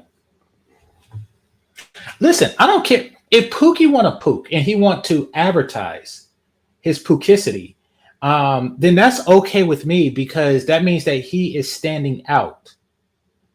He's standing out. He's advertising this is what he's about, which means that when people see me, they know that I'm not about that.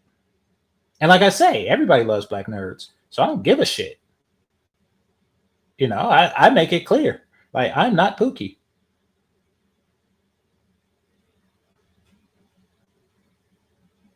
So, you know, it is what it is. I mean, it's really Black women that have problems because Keisha likes to code switch.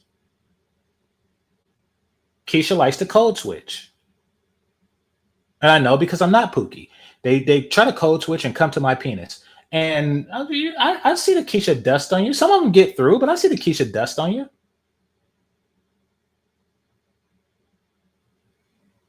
You know, like I see it. But me, nah, you'll never catch me code switching. What the fuck am I even gonna do? I'm not a pretend to be Pookie. And that's no bullshit. Like, you know, I mean, I grew up in the hood. I never pretended to be it. Fuck that. Spot my square ass from a mile away. The fuck? I have been seeing like trending all over social media, TikTok, Instagram, these black men that say that they refuse to date black women. Not that they prefer to date Damn it, other bum. All right, hold on. You come here and you say stuff. You got to say better stuff if you want to stay here. Listen, and white men like natural hair. Everybody like natural hair. You might as well say it. White men like big titties. Everybody like big titties. The fuck you talking about? What the fuck you talking about? Why is that such a surprise? Yeah, white man likes real hair. Everybody likes it. White women like big dick. Every woman likes big dick. Stop being stupid. Damn it. God damn it.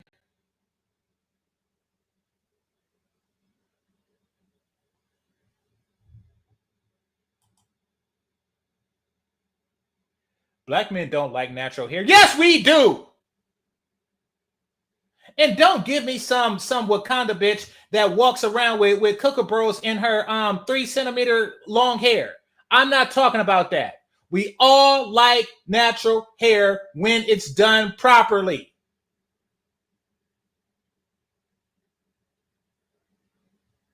Yeah, bees like honey.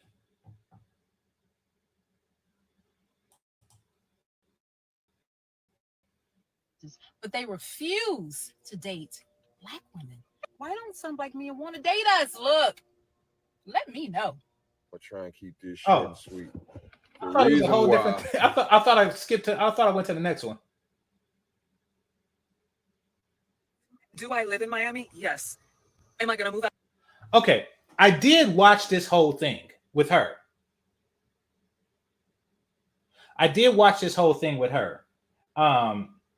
For obvious reasons. For fuck's sake, look at her. Beautiful women I care more about what beautiful women have to say than I do not so beautiful women. That's just the fact of me having a penis. That's just part of being a man. So live with it. Now, fellas, do you like her natural hair? Do you wish she had a wig on? You see, bum? That's what you sound like. Black man likes wig. Everybody likes her hair. White men like natural hair. Everybody likes her hair. Fuck you talking about?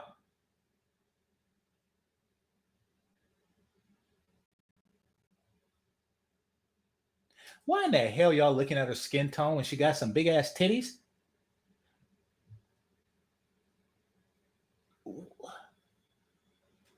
All right, whatever y'all got going on, that's some y'all shit.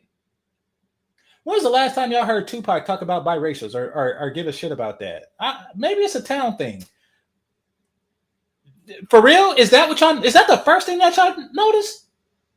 That is the first thing y'all noticed? Slim waist, tig old bitties. Look at her. I noticed her nails before I noticed her skin color. What the hell?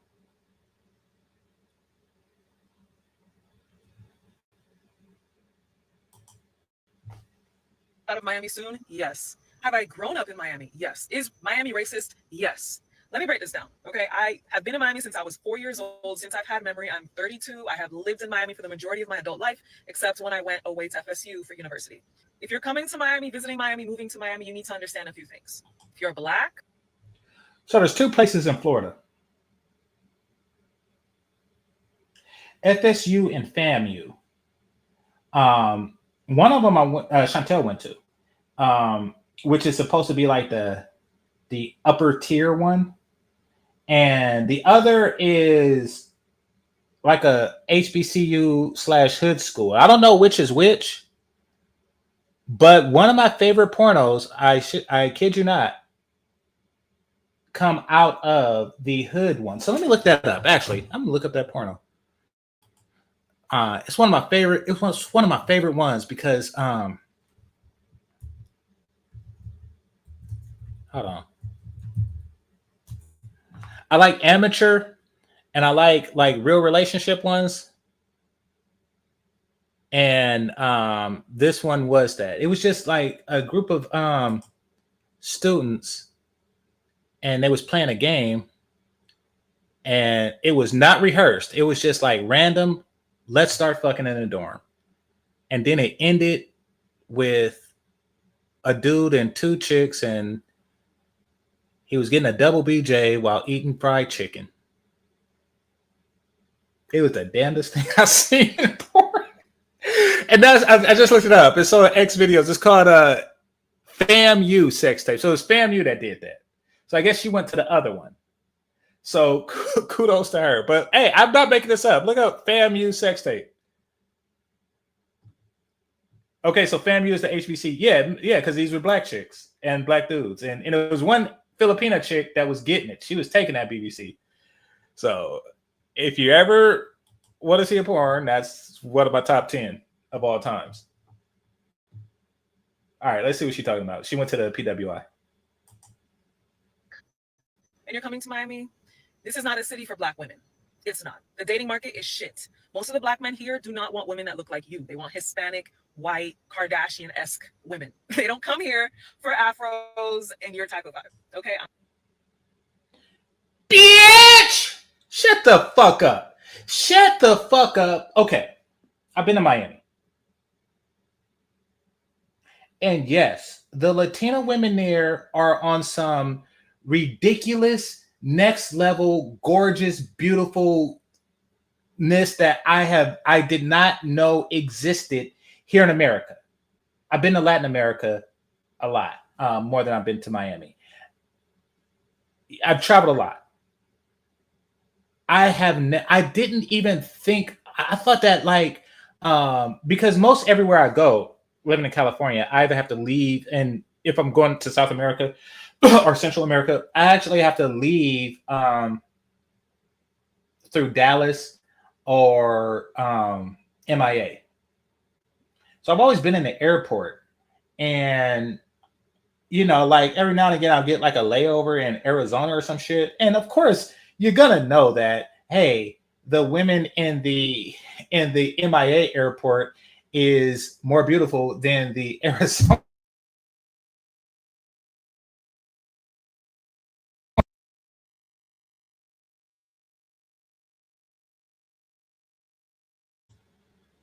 I didn't go inside Miami proper until last year. And I was like, damn. I was just like jaw dropped. And this is me before I actually went, because you know, to keep myself entertained, I went to like Bickle and stuff like that, and I caught like the, what do you call that, the people mover, the metro mover.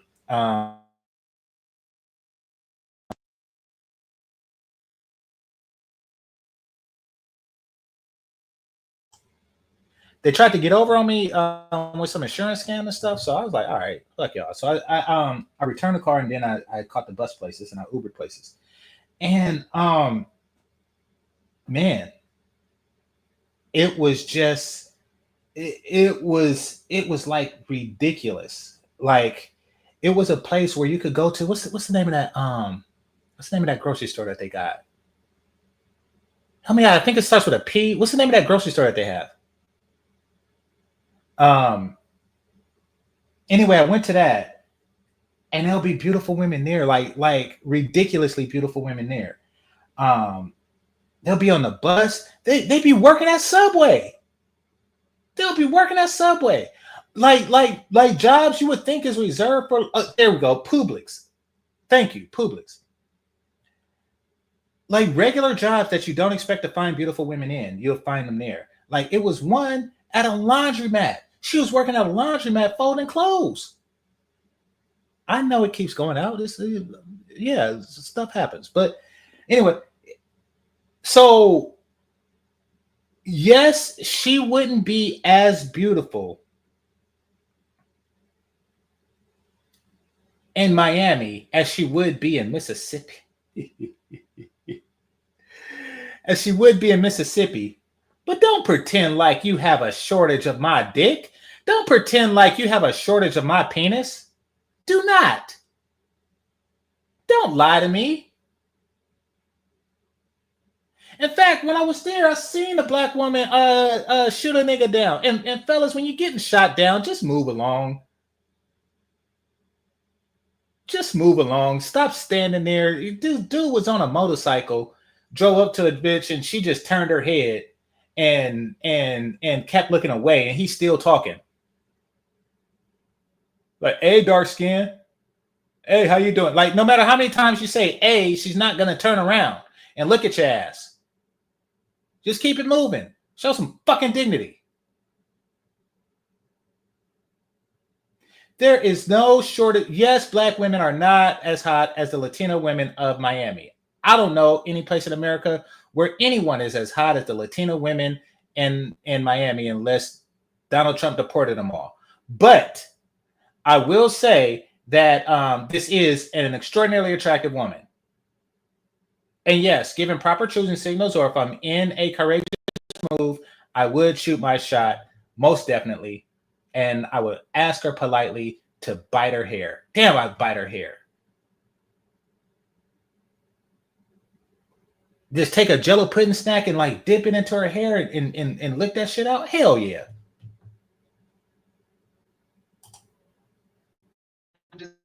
I'm just being real.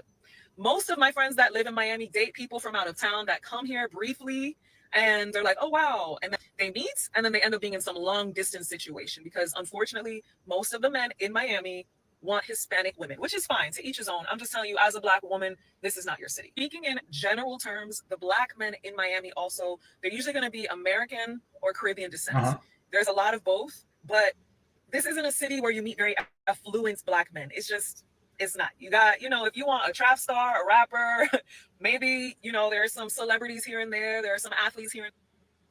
No man in Miami is trying to settle down. Listen, if you are capable of getting one Miami beauty, then you are capable of getting many Miami beauties. It is what it is. If you are capable of getting one, you are capable of getting many. No man in Miami is looking to settle down. What the fuck? It's Miami. So if you're not from there, and that's what she's talking about, men from outside. If you're not from there, then you probably are going to have like a hard time actually like breaking in to the scene and actually setting up, relationships and connections and stuff, especially if you're going to go. Which means that if you are capable of doing that, then you have an edge. Either you're a God-face nigga or you're rich. There's a lot of rich dudes in Miami. But there is something about you that women will notice over all the other guys that are there. And if you have that quality, whatever it is, even if it's charisma or quote unquote game, if you have that quality, why would you settle? You're surrounded by distractions. And that's not a black thing. That's just a thing. Somebody says she doesn't look like a typical Keisha. Well, she's not a typical Keisha because she went to FSU and not FAMU. Shout out to FAMU.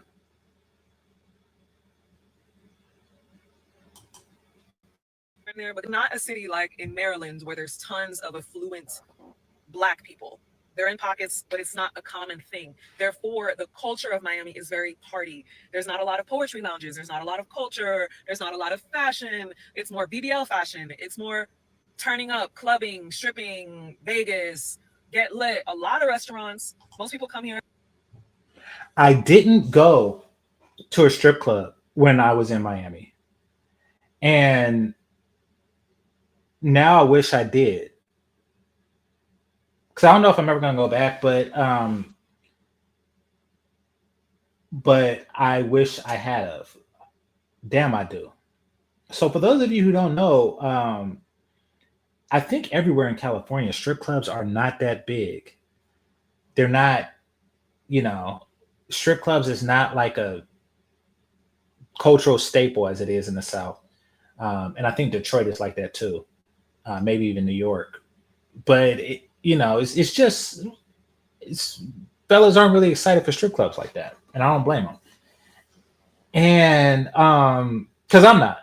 I've literally only been like 5 times. You can count on one hand the number of times I've been in my whole life, in my 40 plus years. But I do hear that it's a big deal in Miami. I just didn't think to do it because I never went to a place like, oh, what's a strip club be like? But then when I got back, somebody was like, oh man, just go. I was like, oh shit, I should have gone. I hear that they be on some like Luke 2 Live Crew stuff, and if the women on the streets are bad, then the strip club bras would be bad too. I should have went. So that was a missed opportunity. But yeah, I didn't see many poetry clubs there either.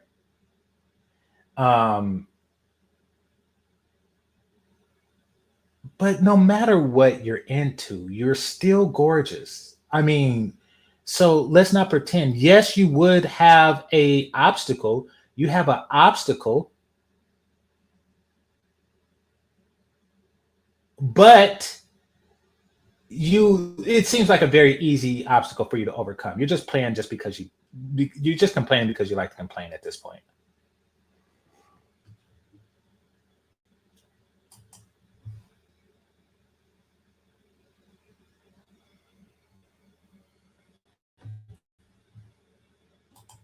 They'll do boat parties. But how many times can you be on a boat, like turning up? I've done it so much times. I'm just like, man, it's cool, but it gets boring after a while. I'm just gonna be honest. Miami is not a city where you want to.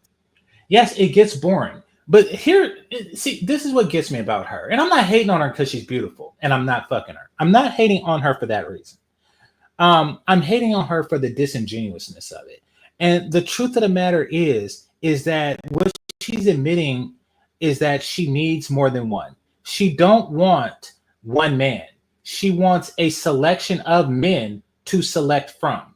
Notice how she's saying the men in Miami, the black men in Miami. It's like, you only need one. You only need one. You only need me. You only need one penis. You only need my penis. You only need mine.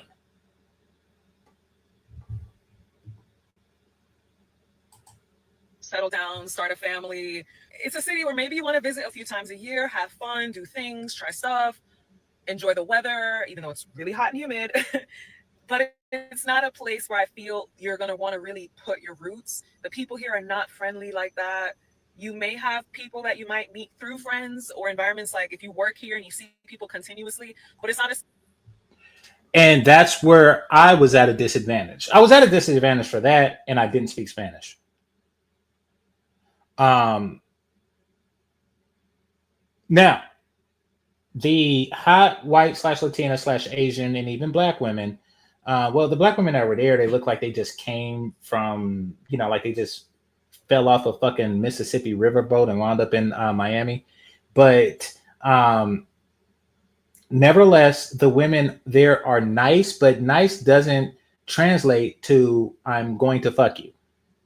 So I didn't do very good there. In the short time that I was there, I didn't.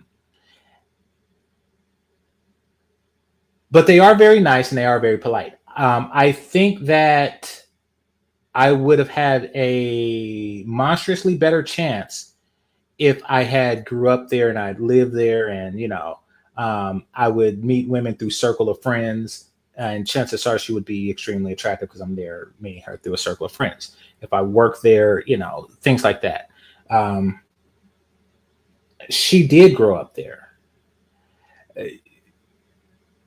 Once again, she just wants a larger selection of men.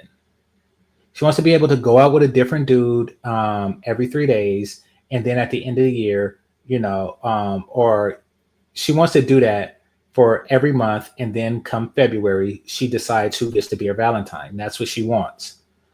That's what it seems like you want. But don't tell me that you are at that Miami is some type of penis desert. No, not for you, not ever.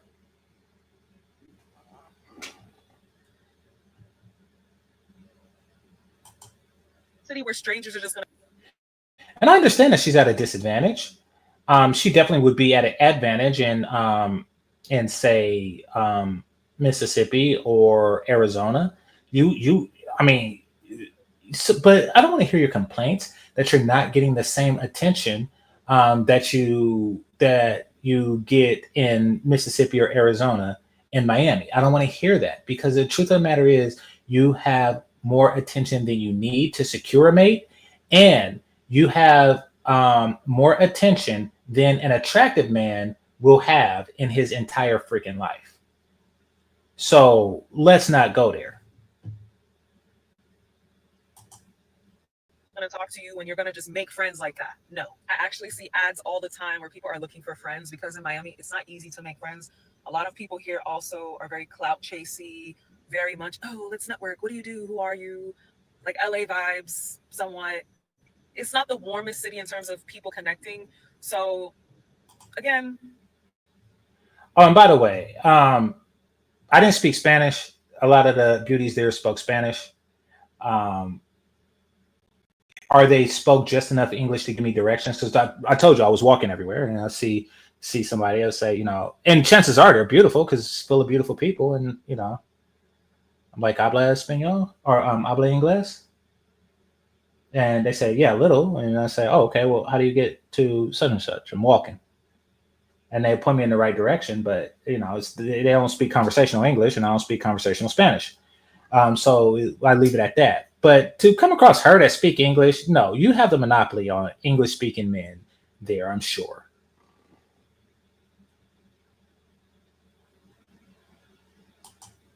Come here if you want, but I'm just being real. Okay, UFO said something. Listen, I had a friend who's from Florida, and he told me point blank. He's the one that told me that, there's two. He went to the white one too. He went to the same place she went to. That there's two universities. One's ghetto and one's classy, and he went to the classy one. And he told me this. He told me that Florida is divided between Miami, Florida, and not Miami, Florida. He told me that point blank, period. Like, it's divided between Florida and not Miami, Florida. And he lived and grew up in not Miami, Florida. Now, what he said about not Miami, Florida made it seem like complete and total utter garbage. I've never been to not Miami, Florida. And quite frankly, after listening to him, I don't want to go. It's a very weird place. And but she's from Miami, Florida. So maybe the place that you live in is like Florida, but is it like Miami is the question.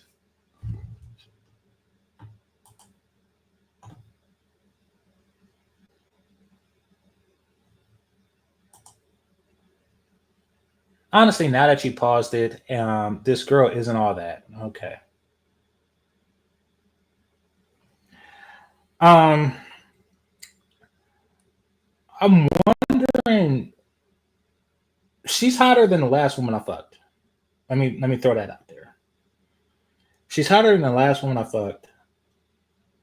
I'm trying to think, like, how many count backs do I have to go on my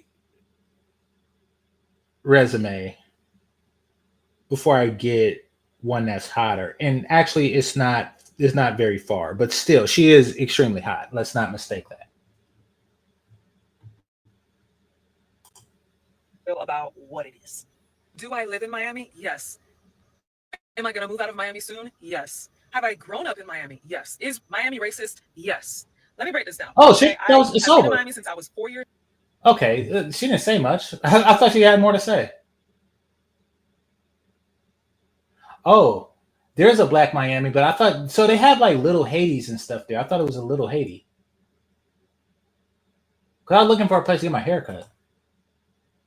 I'm African American, grew up in black Miami. So there's like black American Miami? All right. The black man I grew up with loved us. I've never had that issue. Well, at least you're being honest, yeah. Most black men that are affluent move to Broward. I don't know where that is. I went around places looking for stuff to do, And yeah. Let's see. I don't play the racist Cubans. I don't pay the racist Cubans any attention because it's rooted in not being educated, and Miami is so big that I did not experience any racism in Little Havana. They have a place there called Little Havana. I didn't experience any racism. I was there playing dominoes and stuff. You know, I went to McDonald's there. I tried to have an argument with I went there to get some breakfast. It's this little bakery they had, and there was a woman who didn't speak English, and she didn't clean the grill when she made my eggs, and it had like little pieces of pork in there. And I was explaining like, "Hey, it's just like little pieces of bacon in here." And she just looked at me with this. So anyway, that was the only problem I had, and that wasn't race based. That was some bad cooking bitch stuff going on. But yeah, I didn't experience that. There's a crazy woman that every morning, like clockwork, would walk around with a sign saying something in Spanish. I know she's on some religious shit because she had crosses on the sign. But nah, I didn't get no race stuff. Let's see. Miami it is big. Miami is so big that you don't have to be around them. The problem is we don't stay here and make it better for us. Okay. I understand your points and your perspective though. I like this one. I do. I like this one. From her thumbnail, she got some DSLs and some KSLs. No, wait. Some, I don't know what you want to call it, but some kissable lips. I guess some KLs. You're telling the truth. The creator doesn't know that the bulk of the black middle class and upper middle class are in two areas in Broward. Okay. I didn't know that either. All right. So enough on Miami. Oh, so let me get this right. All right. She looked just like somebody I went on a blind date with. And needless to say, it was a vast disappointment. And here's what she said, and this is what's killer. She actually said, "I'm half black and Japanese." So instantly my imagination just ran wild because I know that half black Filipino women are drop dead gorgeous. So I'm like, oh, half black Japanese is going to be something like that. And I went, okay, so full disclosure, while I was on a blind date, full disclosure, back in the day before whatever online dating is right now, when it was very new and you had black people meet, and not every profile had a picture, just like I'm a chess piece now. Not every profile had a picture, and it wasn't as many fat women in the world. So, chances are if you went on a date with somebody, they weren't going to be fat. And if they gave like a general description of themselves, that was enough because it wasn't much catfishing and stuff going on. So I didn't really have my guard up for stuff like that. This is in the Black Planet days. So that's how I wound up on a blind date. Her description was probably good, but I kind of like stopped listening after the half black Japanese part. But I went on the date and she looked just like this broad, except her Afro puff was higher on her head and she had chopsticks in it because she was really like playing on the Japanese portion. But she didn't look like she was mixed with Japanese. Like there was nothing about her features. It's just that she wore her hair in a samurai bun that I think that the men do, not the women. So needless to say, I was like, oh, wow, this is a vast disappointment. I forgot that Japan has sumo bitches too. Oh, she was fat. All right. Let's see what this one has to say. Black girls called you ugly? Wait, why is her voice so damn deep? Or is she doing like a voiceover? So do you want me to believe that the white girls called you handsome? The black girls called you ugly. So you want me to believe that the white girls called you handsome? So let me... Okay. Oh, that was just as weird as I thought it would be. If she is under the delusion that white women have higher physical requirements than black women, then she's gravely mistaken. She's gravely mistaken. Black women, as far as looks go, they offer the least and demand the most from black men. Meaning that there is a subset of black men that are not considered attractive by black women's standards, but are considered attractive, monstrously attractive by white women's standards. And we have an example of that here in the form of, I think it was Bum, who earlier was talking trash about Michael B. Jordan. Like, he's not that handsome and blah, blah, blah, blah, blah, blah. Yeah. Ask white women.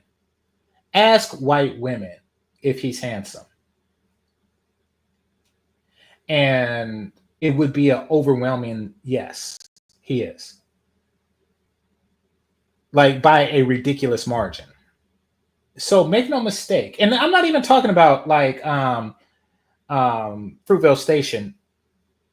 Station Plus. I'm talking about before he met Ryan Coogler and started doing push-ups. And, you know, before Creed and Killmonger and all that, you know, white women found him attractive. And you want to know how I know? Because I even asked my female cousin, who's black. He played in a really bad Fantastic Four movie. He played the role of Johnny Storm, and everybody who follows Marvel and are a fan of Fantastic Four know that Johnny Storm, his character even in comic books, is that of a ladies' man. You also know that he is the brother of Sue Storm, who is a white woman, and she was a white woman in this movie. So the writers went out of their way to cast Michael B. Jordan as the pretty boy John Storm. You know, of course, he was adopted and some, you know, convoluted bullshit, but they really forced him into that role. It didn't even make sense for him to be there, but they forced him into that role. And so you have him and which means that he must be a handsome guy. He must be so handsome in the eyes of the general public and the people that they did the screen test with. Like, you know, does he look like a pretty boy or a ladies' man? And the white women scored high and they say, yes, I want to see him as Johnny Storm. I don't care if he's black. We're going to make this black man the brother of a white woman. You know, I just want to see more of him. But when I asked my cousin, she was like, you know, he was all right. And she didn't find him like attractive until it wasn't Fruitvale Station. I think it was Creed. So where was I going with that? But where I'm going with that is there is a group, a not insignificant amount of black men that is not attractive to black women, at least as they state. And she didn't say he was ugly. She just said he was all right, but he wasn't a heartthrob at that point. That white women find gorgeous. And no matter how attractive you are to black women, you'll be more attractive to white women. Because black women have, once again, higher physical standards for black men than every other group of women. Now, this is actually opposite for the men. Black men have the lowest standards for any women than every other group of men that has ever existed in the history of penises. Black men, our standards is complete and total trash. I wouldn't be surprised if somebody is looking at the screen right now thinking like she can get it. So miss me with this foolishness.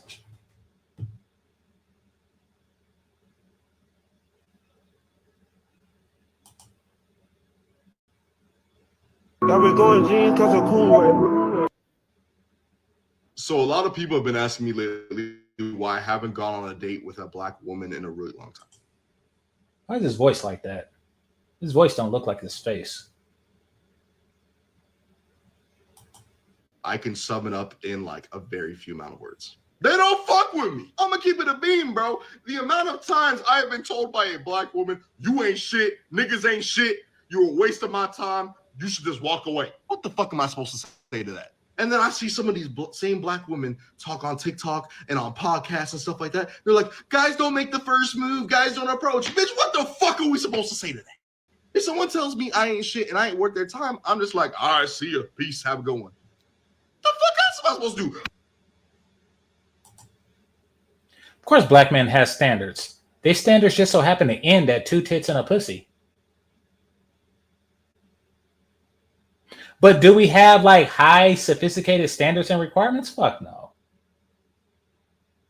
Fuck no. Most black men do not. Yeah, not even close. I'm not gonna say who, but there was a black man that went on a, well, not the Pineapple Show, but there was a brother from the space that went on the Pineapple Show, and the Kendra G Show, and he was like, I take them 18 to 85. You know, I take them big, I take them small, I take them fat, I take them skinny, I take them light, I take them dark. Where in the fuck no? And this isn't a shot at him. I'm just saying, like, 'cause a lot of black men feel that way. You know, if you ask what do black men, you know, the list will be broad. It will be broad. Basically, we just want 2 tits and a pussy. And some of them don't even need 2 tits. I will never know what in the fuck was in this girl's bra at one time. But I kid you not, and this is like I wasn't even clocking double digit body count at this point, and some Oakland bitch said, I can suck on this one, but I can't suck on that one, and she actually kept a bra on and pulled one titty out of it. To this day, I do not know what was going on with that other one.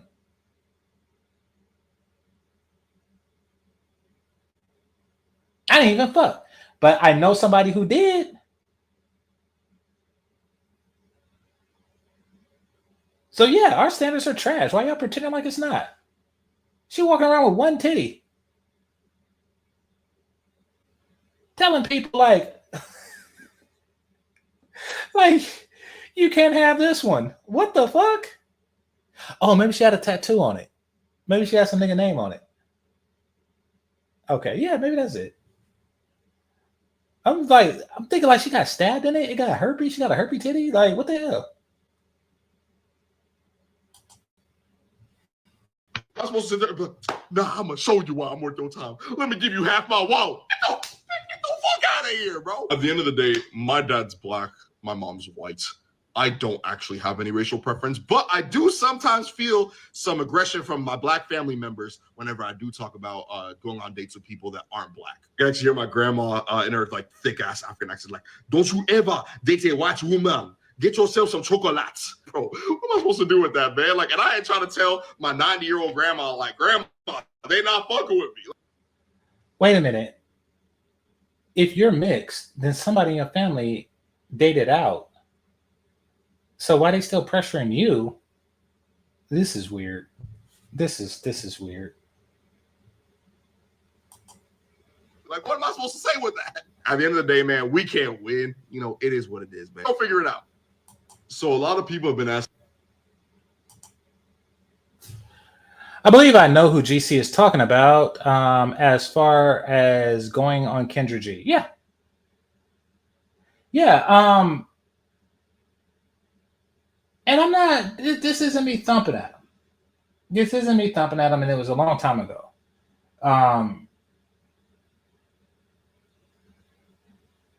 But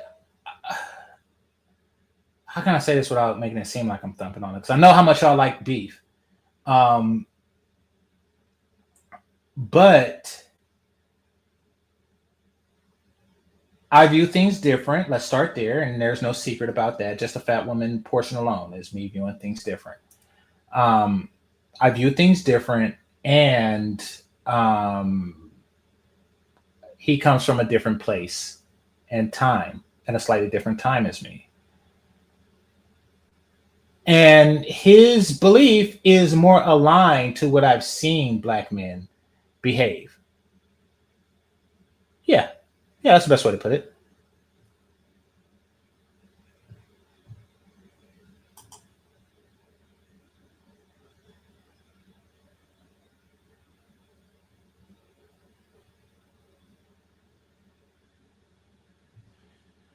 All right.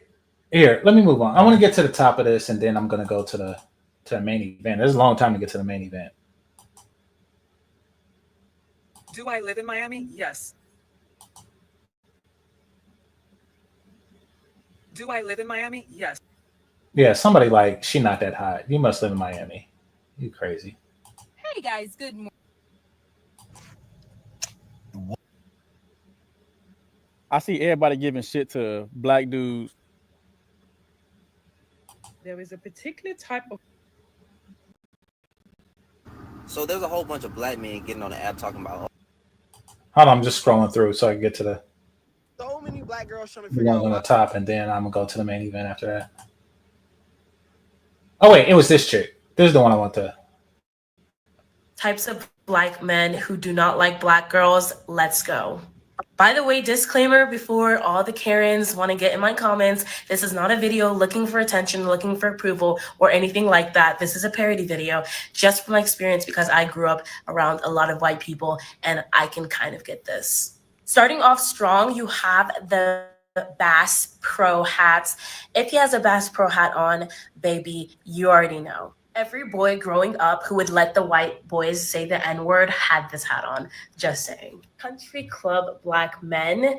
Let me just get into this. Okay, so I didn't know she had pictures.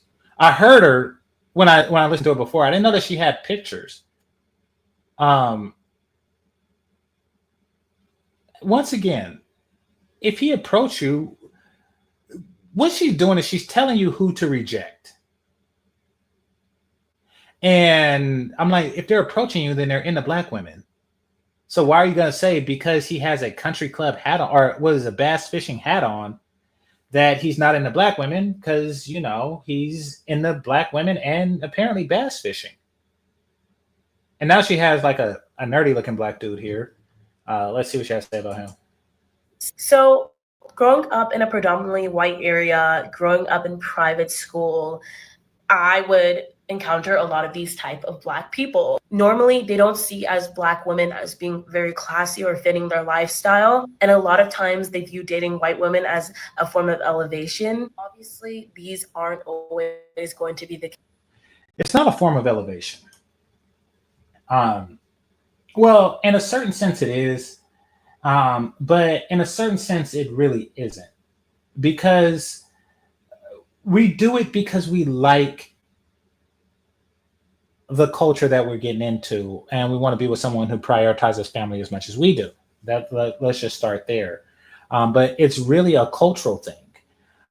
Now, it's not necessarily a form of like societal elevation, and really the only people who look towards things like that are people who are in sales of some sort, sales or consulting, where image is everything, not substance. Like if you're an athlete, it really doesn't matter who your wife is if you could dunk a ball. Like, I mean, what's his name? Russell Simmons. It really doesn't matter, you know, what his wife does or how she behaves. His talent is static. However, if you work in an industry where, you know, clients are looking at what you do, you know, and who you're with, and it really says something about you, then it becomes a problem. And unfortunately for black women, it is a point unless you earn it back. It is a point lost unless you earn it back with classy behavior. You know, you remember that scene from Set It Off where Blair Underwood foolishly took Jada Pinkett Smith to a bank gala, and and they were like, she pretended like she was in banking too, or she wore that hideous god awful dress. Stuff like that does matter because it reeks of, as we stated, or as he actually did, he went to school, he went to the ghetto, dusted up some janitor bitch and brought her to a high class event and bought her a dress. You're less prone to do business with somebody who makes decisions like that, because she did end up robbing his bank. And because he took her to that event, they know that it was her, his girlfriend, that robbed his bank, meaning that she was using him to case the joint. He looks like a damn fool in business circle. And there isn't enough Harvard or anything to take away the fact that you got played by a Compton ghetto bitch. There isn't enough. He will have to eat. He would have to hold that L for the entirety of his career. Like, hey, remember when that girl that you bought to the Christmas party robbed the bank? It was like all over the news. It was helicopters and shit, and they was shooting at the police, and it was machine guns, and you remember that? That was your girl. My girl went to Yale. Your girl going to hell. Right after she goes to jail. That's you.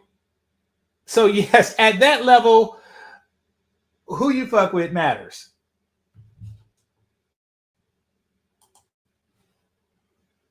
Case, but I've literally heard them say some of these things. And I also did grow up with 2 older Black brothers. So yeah. Last but not least, you have alternative Black guys. And I think these are probably some of the worst people on terms of colorism, how they view Black women, etc. Obviously, it's not every single person, but just... Okay. So it's funny because the alternative dude that she pointed out looks like the simp from earlier.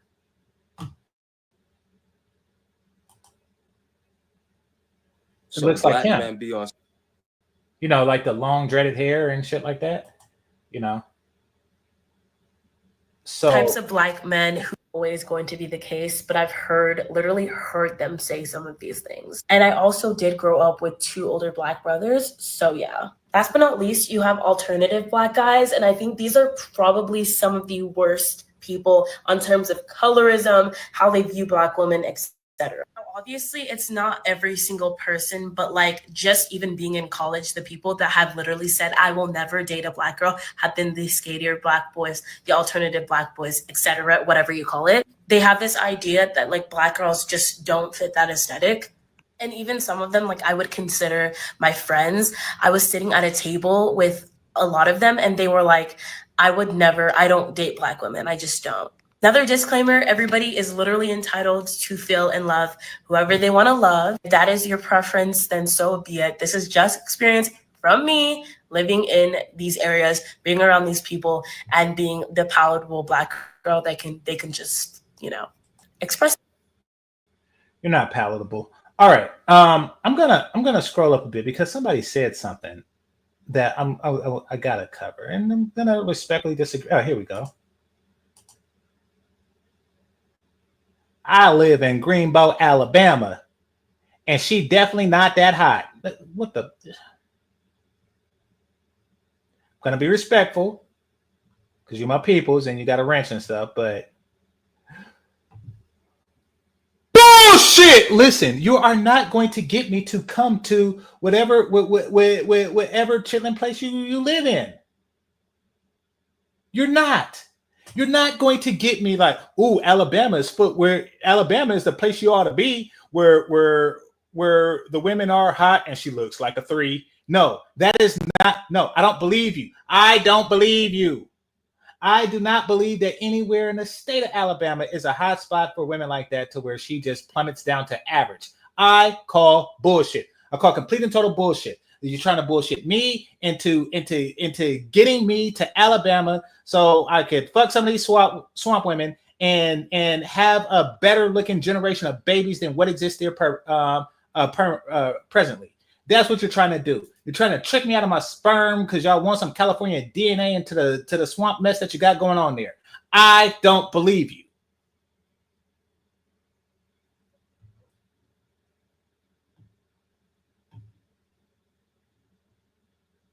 All right. So now back to this chick. Notice how they have categories. They have categories of women or of guys, and none of these categories are pooky. So for those of you who feel that there's a gravitational pull towards them, it's not that they are necessarily attracted to pooky, is that they fear that every other non-pooky black man isn't attracted to them. And even if he's in her face, he still just wants one thing from her. And that is a go-between before he go-betweens exoticer women or whiter women. That's how they feel.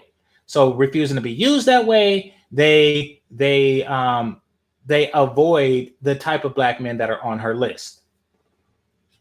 Let me see. I can literally show you. Okay, here's what I'm gonna do. I am going to Alabama State cheerleaders. I'm gonna do you a solid.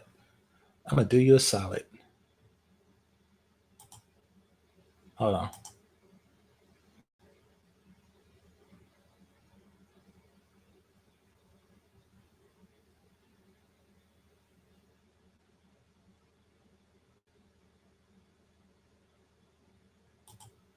Hold on. Alabama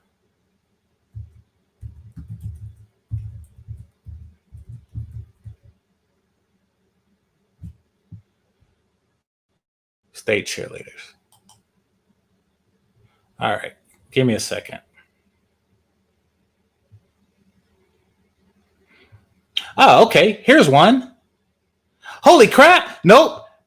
Here's okay. You know you done fucked up. Cortez Smith. You know you done fucked up. I agree. Alabama is not Mississippi, but Alabama is Alabama, and we're going to take a look. Now,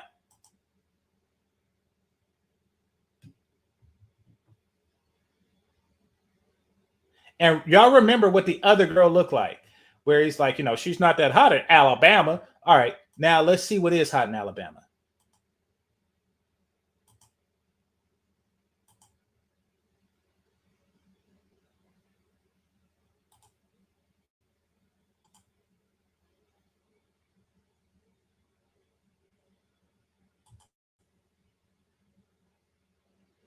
Now, I'm looking at the thumbnail. This one is kids, but I'm looking at the thumbnail, and look at this.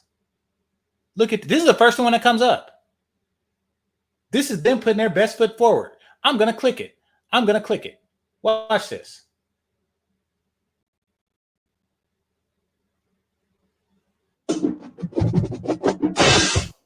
Oh, yeah, that other woman is so not hot compared to these Alabama beauties.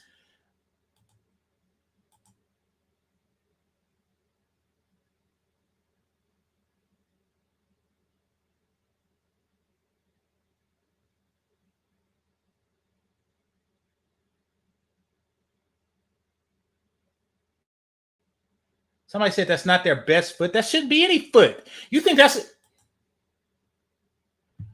Show me the Miami foot. Show me the Miami foot that looks like this. Man, this foot got all kind of bunions and corns and crap. Where in Miami is it like this?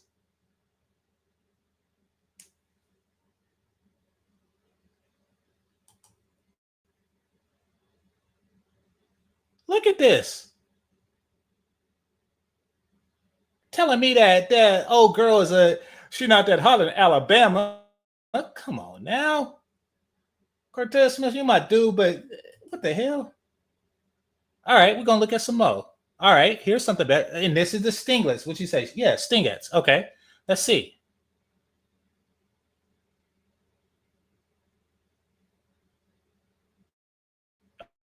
Okay, I like what I see.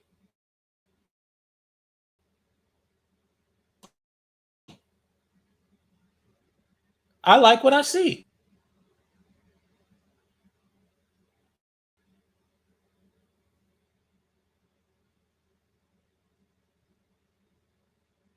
Okay, so the one from in the back, and like she was like two girls down, I would put my face cheek on her ass cheek and smack the opposite side of her ass so I could feel the vibration from her ass on my face cheek. Yes, these are attractive women, but it's not enough to say that that other woman is unattractive compared to these women. It's not enough. You have yet to Alabamaize me. And I've been to Miami. I don't think I've ever been to Alabama. Oh, look at these with the hoods. Okay, let's see.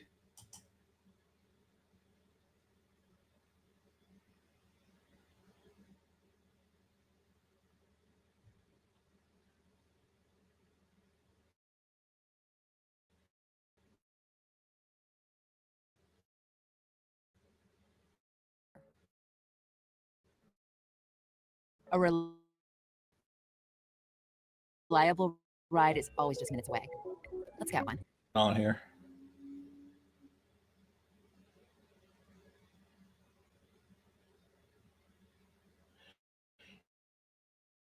Trying to steal my sperm. I'm here now. Okay, I see a purple-haired. I'm saying that crowd, she'll stand out. That's what I'm saying. She would stand out in this particular crowd.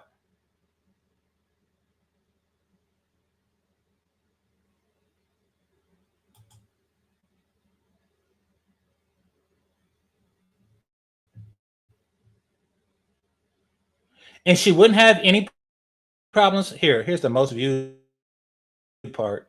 She wouldn't have any problems finding penis here.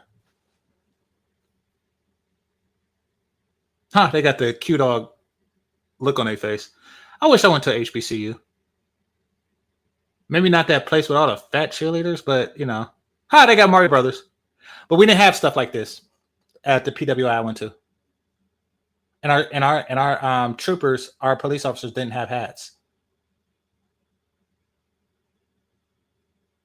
I like these. I like these.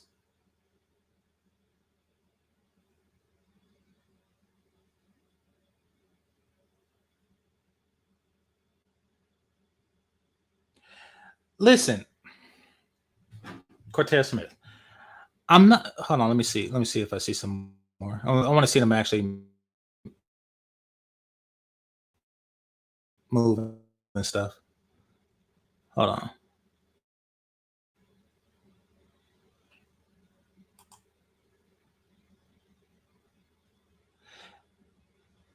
Bitch, if you don't dance, all right.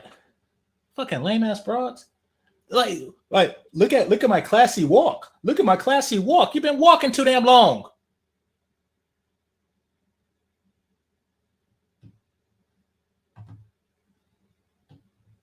Lost my train of thought. Anyway, I'm not saying that these women are unattractive. What I'm saying is that they aren't so next level that I can't give a proper compliment to what I seen in the other one.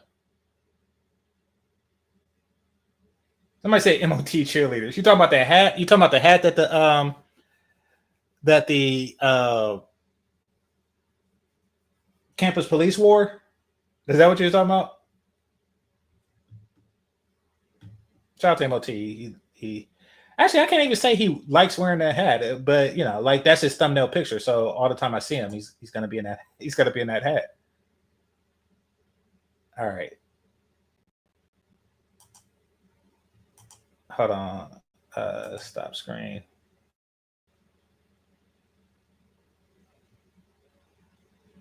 What do you mean, nah, not the hat? Then what are y'all talking about? What, y'all know something I don't know?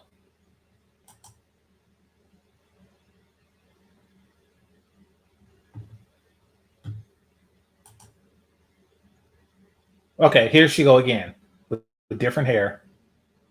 Okay. I think there are actually ways you can tell when black guys just do not mess with black girls. And let's get into this video. As somebody who grew up in the suburbs of Atlanta, where like black wealth is astronomical, let me tell you about these black boys who grew up in private school. And this video is especially going to be about them because a lot of the times the ones that I encounter are these ones specifically. If you're with your group of white friends or whatever friends they may be, lighter colored skin, because also, you know, they will dabble into lighter skin girls as well. When you're with those friends, they will act like you're invisible. They will act like you don't exist. If you even make the slightest eye contact with them, they will act so disgusted by you. It's so funny because you might not even want them and they will seriously sit there and act so disgusted at the idea that you would even look at them anyways. This is just like the first type of black guys that just do not mess with black girls. This is the second kind. Okay, here's the thing. I get why they're doing that. I don't do it. And that's because I understand how, especially amongst blacks, how interwoven women are. Meaning that for whatever reason, especially amongst black women, if you smack an ugly bitch, a pretty one will say ouch. So I do understand. I don't go out of my way to be visibly disinterested in a woman who I'm not attracted to when she's in a group that consists of somebody that I am attracted to. However, I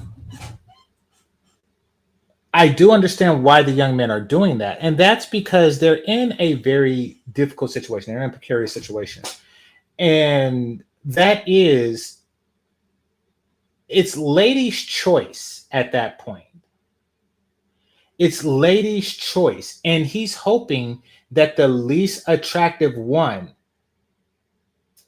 don't choose him. Now, you're probably saying, GC, no, we the men, we the one that choose. Let me tell you something. If there's like 6 girls sitting at a table, right? And one of them is vocal about she's into you.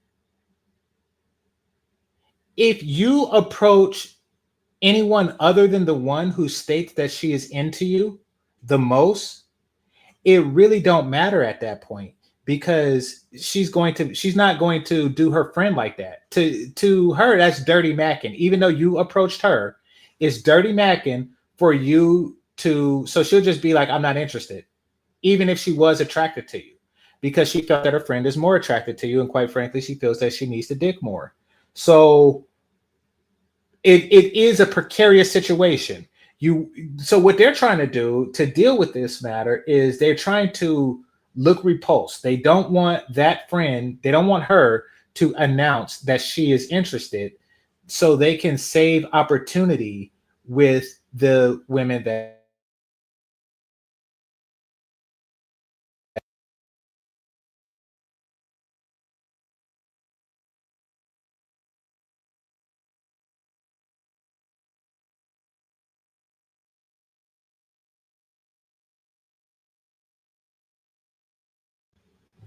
it's nothing worse. It's nothing worse. It's the least attractive one. Once the least attractive one calls dibs on your dick, then that's it. She called dibs. That means that you now don't have access to the other ones. In a woman's brain, in a woman's, estrogen brain and shit, they look at you getting at anyone else as them cheating. They will look at it as cheating with her boyfriend, even though you're not her boyfriend, you just have interest in her. That's how messed up life is.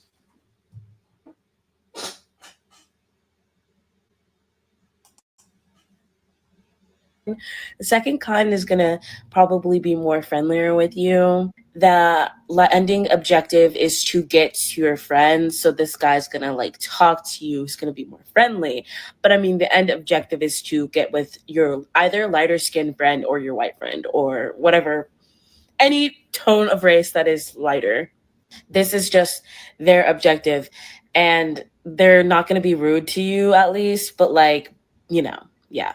Okay, the third one, last but not least, this is the most triggering one. They will say that they like Black girls, but they will not specify what kinds of Black girls they like. Granted, Black girls come in all different kinds of skin tones, etc. We're really diverse people, but they will say they like Black girls, and they will be like, oh, I'm not like one of those, blah, blah, blah. But they will only date women who are lighter skinned, period. And these boys can be especially annoying because when you confront them about their preferences, they will be like, no, blah, blah, blah. I really don't discriminate, blah, blah, blah. But then when you go through their following, it's quite obvious what they're into. And at the end of the day, I will say 90% of the time, because this isn't always accurate, you can tell what a guy is into by going through his following. You will follow people that you're attracted to, and you will follow what you want to see. Okay. Okay. I don't have a fucking following, and I recommend that nobody does. I don't know why any of y'all have a following. It's not going to get you any closer to her pussy at all. So why do you have a following? Now I know that not only do men have followings, which to me is asinine, but they also have women that go through their followings just to see if she looks like the bitches that they're following.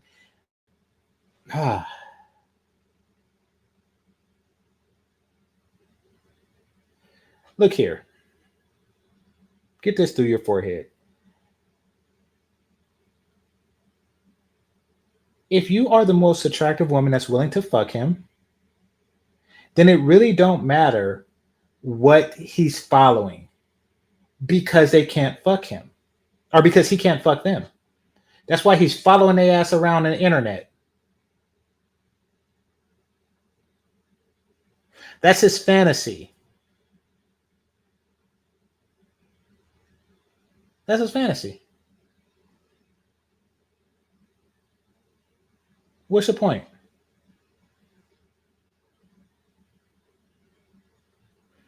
Yeah, Charles Murphy said they're natural stalkers. Yeah.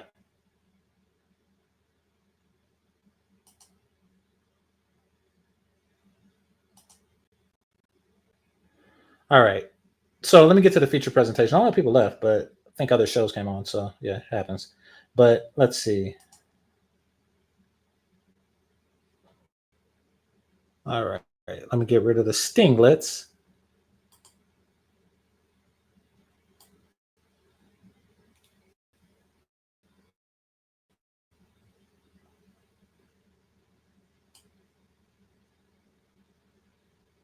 Hit the like button.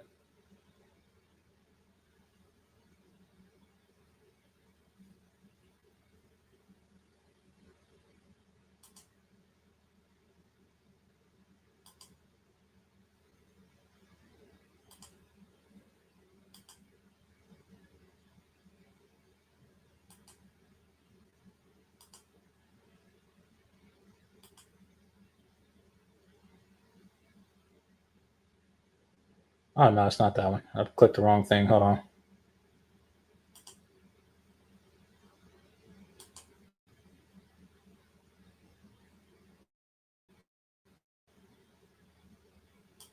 Hold on.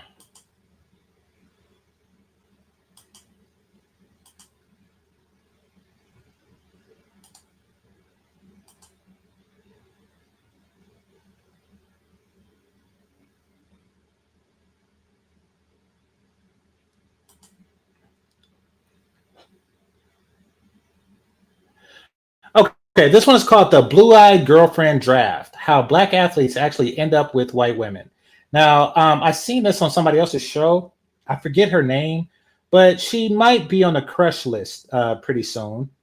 Right now, we just have Alyssa Forever on the crush list, but I think I have to drop her because I don't think she's a YouTuber anymore.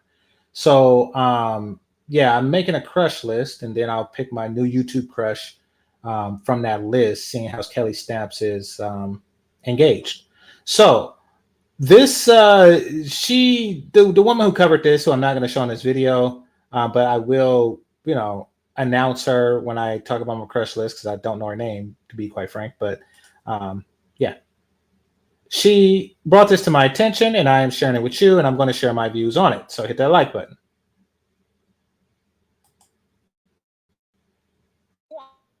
That might add some context to the conversation around successful Black athletes dating white women.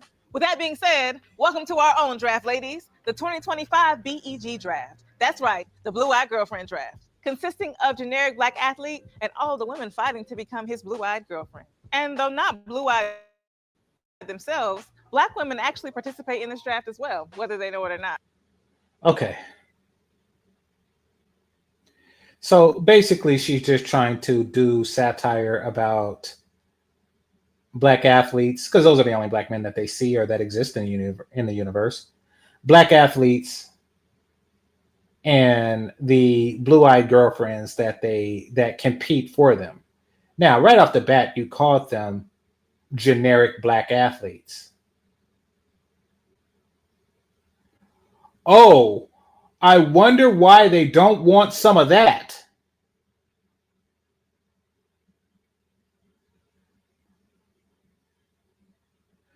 Black women will diminish whatever the fuck it is you do. They'll diminish it. You're a generic Black athlete, you know. You're not Steph Curry. You're not LeBron James. You Michael B. Jordan, nigga. The real Michael Jordan don't have a B in his name. That's Black women. If you're a doctor, it's like, yeah, but you're a PCP. You're not a specialist. It's not like you can make my ass bigger or my titties bigger. You're not a surgeon. You know?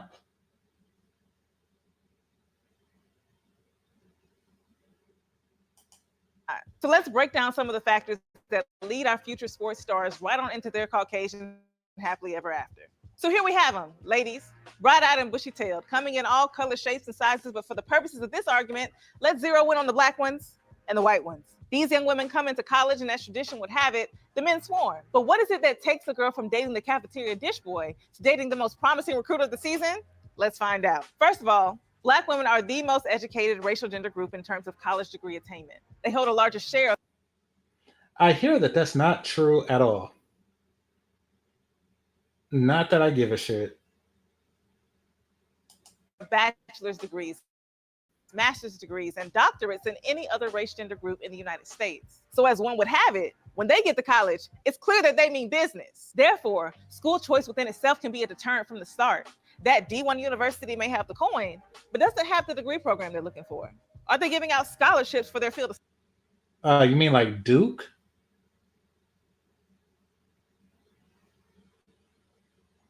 And now she says, are they giving out scholarships for their field of studies? No. No, they're not, because quite frankly, they don't want your ass there.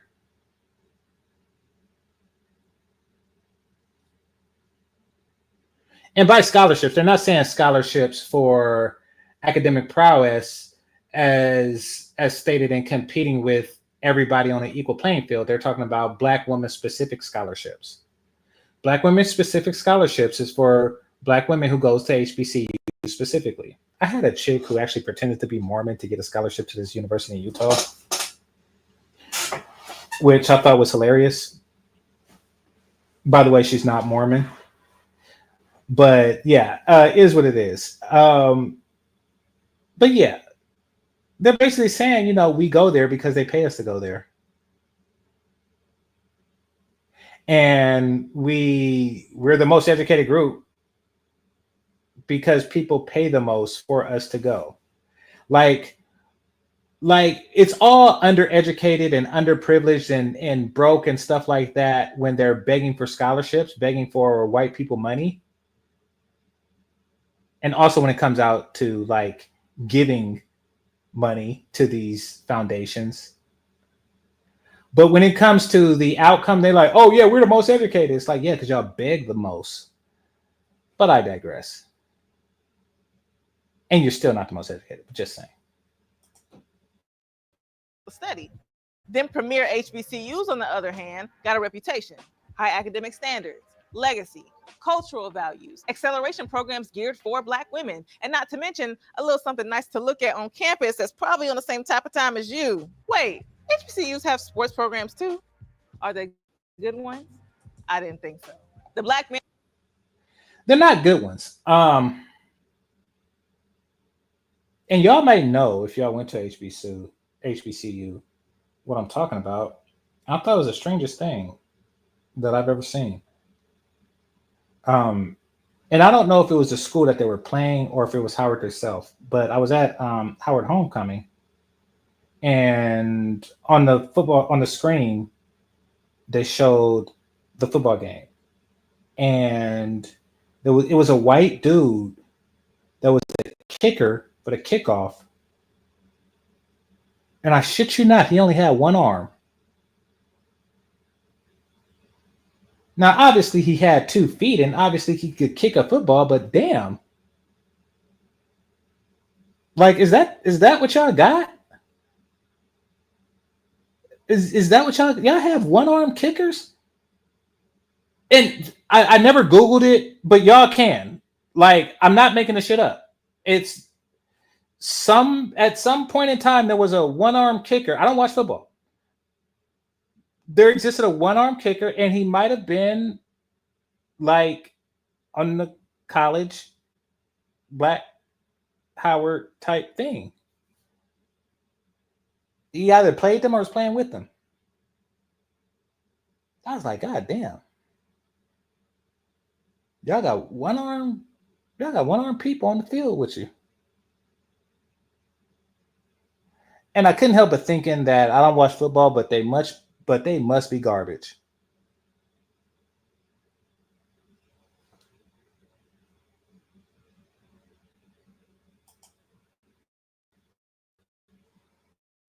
Men at HBCUs are far more likely to be focused on academics and careers outside of the sports industry. So moving on. Whatever the case is, the choice to stick to their skin folk already knocks a few Black women off the board. On the other hand, you have our prospective NBA draft pick, who, if he's an NBA draft pick, likely chose this life a long time ago, because ball is life. He's tall, dark, and handsome, and unlike the Black women in the first... Now, ball is life. And for white women, family is life. But for Black women, education is life.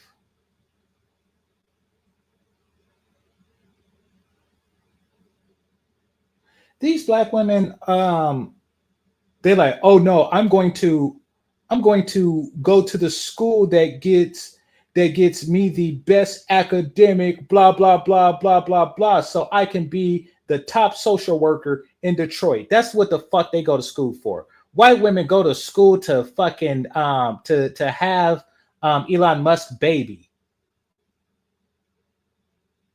and of course become a social worker. That's what they go to school for.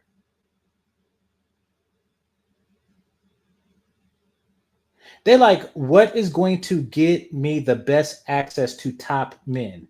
Period. They're not trying to be top bitches. They're trying to get top men.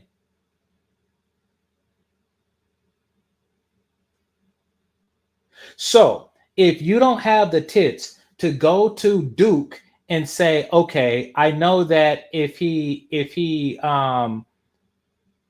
plays ball for Duke, he's far more likely to go to the NBA or NFL than somebody who, is a defender to a one-arm kicker, then that's where I'm going to take my pussy. Black women, y'all on some other shit.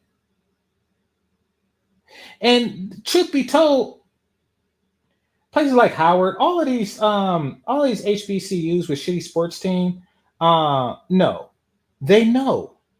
First of all, they know that if they put more money into their sports programs, they will recruit better Black talent, because Black men would much rather go to an HBCU,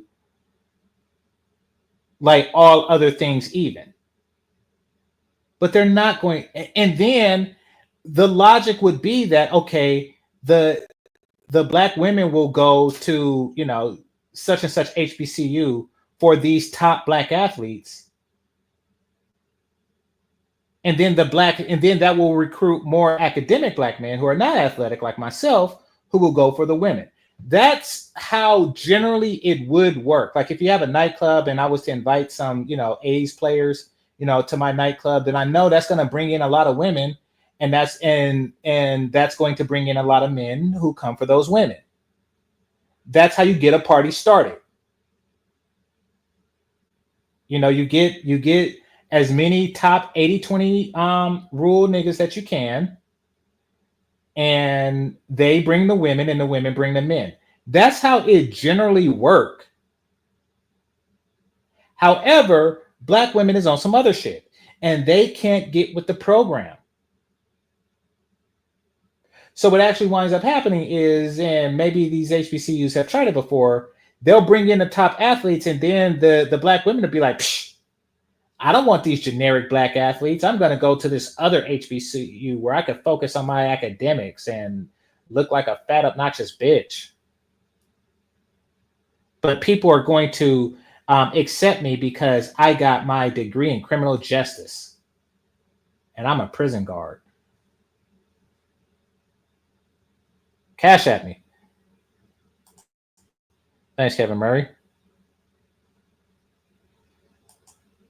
Bracket, that D1 university has everything that he needs. By his junior year of high school, his coach was already breeding him to be the top player at his state school. So while he may miss out on the swag surfing and pretending to know all the words to dreams and nightmares at some random block party on the quad on a Wednesday night, he sleeps good, knowing those checks are always going to clear. Next up for my ladies still in the running, there's the question of what exactly everybody came to college for.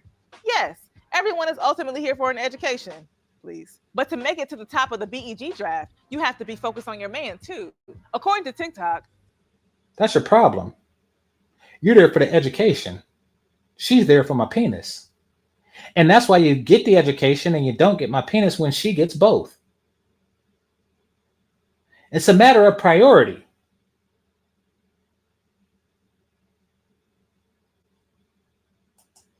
many young white women are groomed to prioritize getting that ring before spring when they go to school.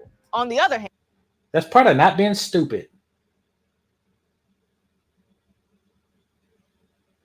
Men work to work because you have to. Oh, make no mistake. I went to college. I knew what I was doing. I'm working to work. Like, why go to college? Oh, so I can get good grades and get a job. So you're working so you can work some more. Well, yeah, when you put it like that, it does sound pretty bad, yes. White women are on some, I'm going to school, because I'm going to find me a man. I'm going to get a ring before spring while black women fall. And get stuck when winter comes because they couldn't secure summer love. Yes, that is talent. All 4 seasons. All right.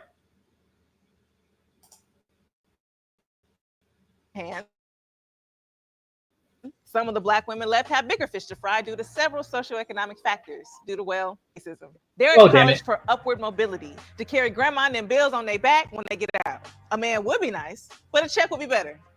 So that knocks a few black women off the board as well. Meanwhile, I see our star athlete is cruising right along because for him, he's already accepted the fact that he's going to be carrying his family on his back. That is why you failed. Shout out to Yoda. Yoda, who is wiser than Mr. Miyagi. He said that is why you failed. A man is nice, but a paycheck is better. No, it's not. You're stupid. You're stupid as I don't know what to say some stuff like that. Who says stuff like that? Listen, ain't nothing in this world better to you than my penis. What in the hell is wrong with you? Look how backwards you think. And you wonder why you're not top pick because they're not your top priority. But you want to be theirs. You're stupid.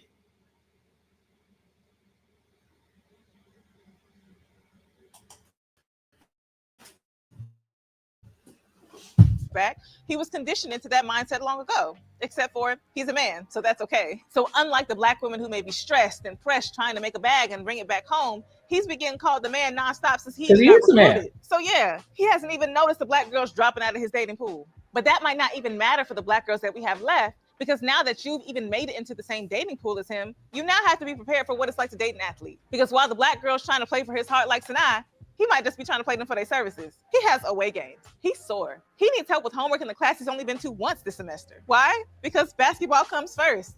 And he needs a woman who is willing to take care of all of that for his sake. Yes. Now, you just heard me say that the black women left are there for better opportunities in the future. How can they focus on being a fairy god girlfriend if they have their own lives to focus on as well? And it's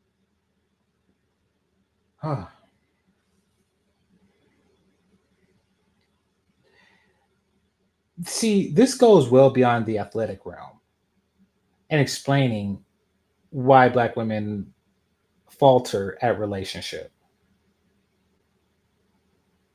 While every other woman is putting the family first, and in this early stage, the family is the potential relationship that she has with her mate. While she's prioritizing that, her goal in life is family.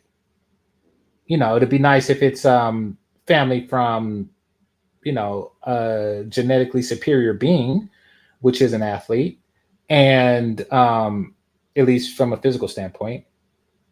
It would be nice if it came from, a genetically superior being than myself, but any family will do. But she understands that money, education, et cetera, these are all means to an end, and that end is a healthy family. Black women are there to get money for grandma, according to this broad. And that's the mindset of someone who focuses on the past and not the future.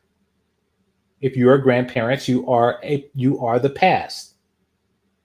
The grandkids are the future. Shout out to Whitney Houston.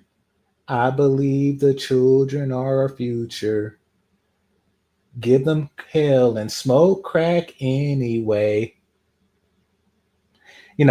Shout out to Whitney Houston. The children are the future. But she don't see it like that. I mean, she see it as a standpoint as she's her parents' future, or she's her parents' future because she is their child. But she's not concerned with having child and securing family for herself. It's not just about focus. It's also about proximity. What are these women doing outside of class? What are they into? Likely that. By the way, y'all seen how I just did that freestyle? That's why when I went against that Dunkisha chick and she was like, oh, you want to battle rap me? I have no problem battle rapping somebody. I have no problem with game contests, as many of you have seen. I have no problems with battle rapping and stuff like that. So, hey, come at me if you want to.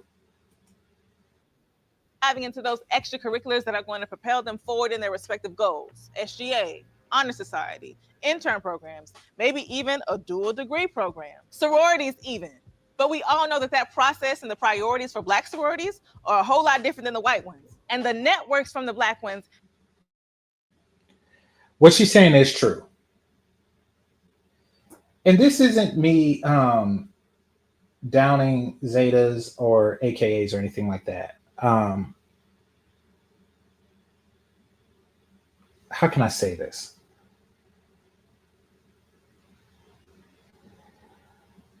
White sororities are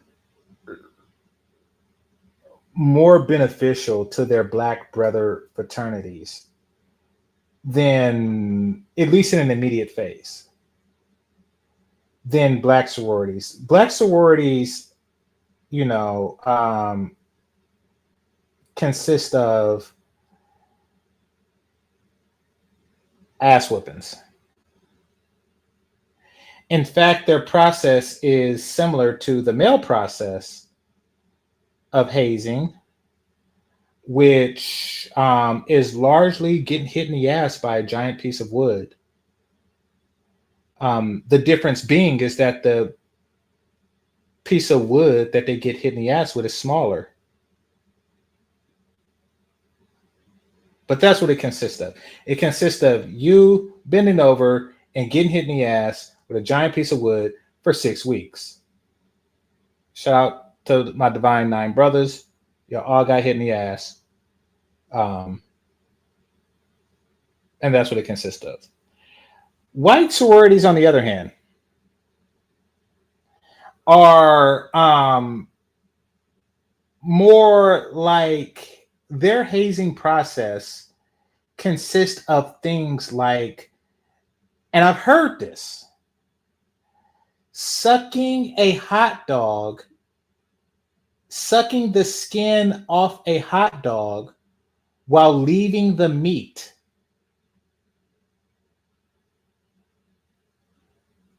It consists of stuff like that.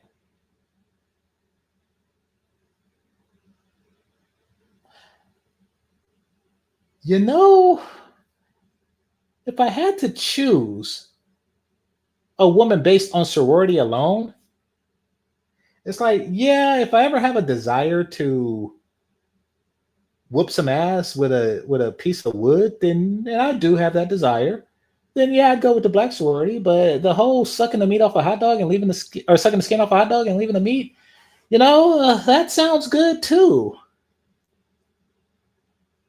Yeah. But anyway, it is vastly different.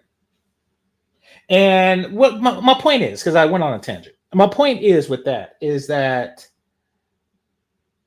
white sororities is more focused on grooming the girls to the pleasure of men, one way or another, whether it's in a freaky way, freak in the bed way, or whether it's a lady in the street way.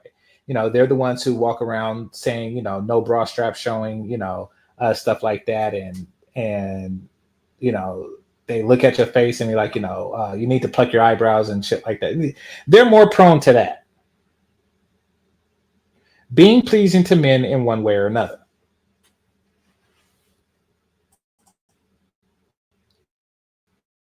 Have much farther and weightier reach in the professional world.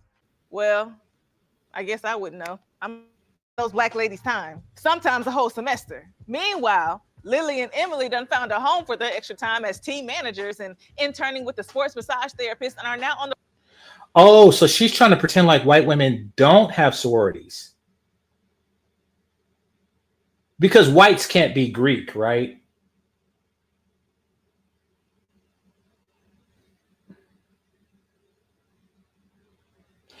Black women are the only women that could say stuff like, I couldn't find a man because I couldn't find a man because I was in a sorority. Everybody, or because I was in college. Every other woman on the planet goes to college and goes to sorority to get a man.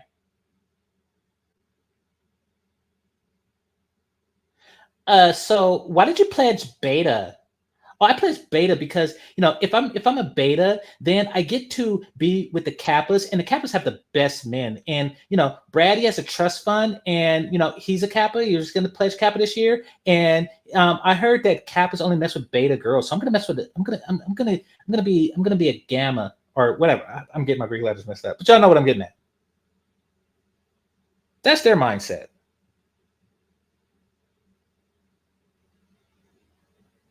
Black women is more of a mindset of, oh, yes, well, if I become an AKA, then Kamala Harris, I'll be in the same sisterhood as Kamala Harris, and, she'll get me on once she becomes president. That's how they're thinking. The road with the team. And this isn't to say that white women don't potentially face the same obstacles as black women, but things work a little differently once it's sitting on a trust fund or any measure of accumulated wealth. But I digress. The point is, we see who's made it to the end of the BEG season 2. Not every white woman has a trust fund. In fact, most don't. It's not a matter of trust fund. And you described it yourself. They prioritize men. They understand that it's a competition, and they understand that they're going to have to sacrifice in order to make this happen and to make things worse. This work. They understand that I might have to take academic sacrifices in order to secure the right man for me. I understand that. And I also understand that not every white woman will win, but the person that win will probably be a white woman because, those are the ones who are still competing at the top level. Black women are so focused. See, it's kind of like being so focused on your fallback, your plan B, that you lose sight of plan A. So say you're a student, you're an athlete / student. You're a college athlete. Now, as a backup, let's just pick my major, computer science. As a backup, you decided to, major in computer science. The only way you're going to make it into the NBA is if you understand that basketball is your primary reason for being there and computer science is your secondary reason to be there. Meaning that if it means getting a C in, one of your classes,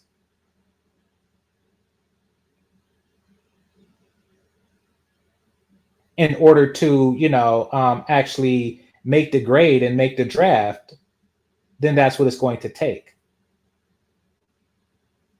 But I mean, if you want to switch priorities, you'll get kicked off the basketball team, but you'll graduate top of your class in engineering.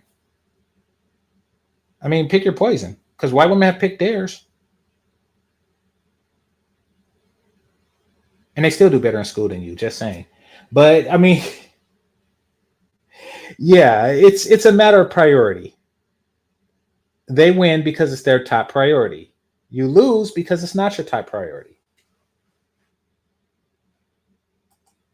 2025 draft. And of course, for better or for worse, our star athlete was always destined to be waiting for her at the top. So our guy has chosen to take his girlfriend and her blue eyes into sports stardom. They fell in love, and she just happened to be white.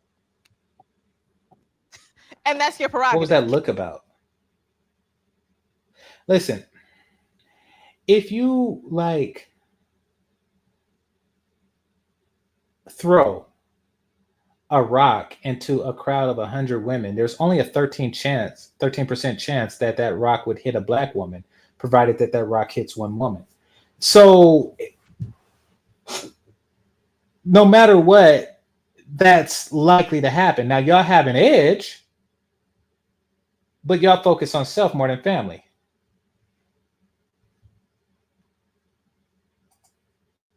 King or generic black athlete, but the only thing I'll give you is that the circumstances play just as important a role here as do your preferences. On top of whiteness being the standard for beauty and a misogyny that black women will. You fucking bitch demon. That's my word, that's my phrase. Y'all got words like misogynoir. Every time I hear the word misogynoir, I'm gonna call you a fucking bitch demon.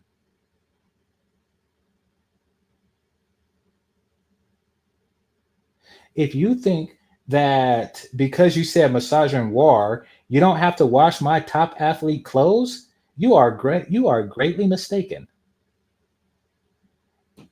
Because I tell you what,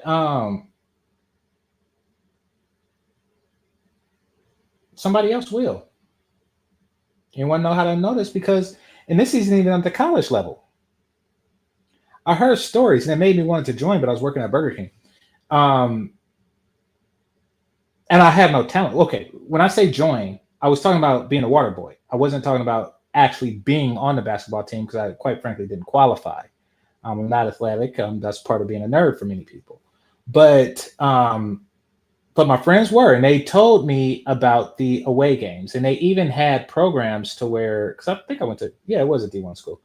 So, or whatever you call it, like the top tier type school in athletics. But they would have away games and they would actually switch houses. So meaning that your parents is taking care of a kid from a school from, somewhere else, and they're taking care of you for a period of time for game purposes. Something like that. You guys who are athletes, y'all let me know how that works. And they would talk about the white girls, and these guys had sisters and stuff, and how accommodating and cooperative the mothers are, and so on and so forth. And Waterboy's got to participate in that. That's how he was selling me on the idea. I got like because this was high school, I got like a hazy memory of it, but I remember how because I didn't like basketball, but I went to the games, and I went to the games for the girls that went to basketball games. That's how it worked. The girls went for the basketball players, and the guys like myself went for those girls. And that's how they sold out stadiums. But or sold out like high school gyms, not stadiums. They sold out high school gyms. But what was I getting at? So I was curious about the other girls. That's what I'm getting at. I was curious. Who's saying be quiet? Shut the fuck up. Speak as I please. So I was curious about that. That's what made me want to join. I couldn't join because of Burger King. But yeah, that's been going on. Being accommodating to Black athletes have been going on for before they even get to college. Y'all got to step y'all game up.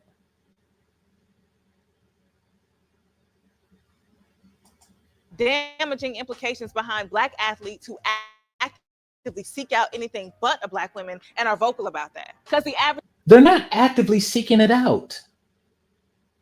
Once again, from a statistic standpoint, they're more likely to pick what they picked.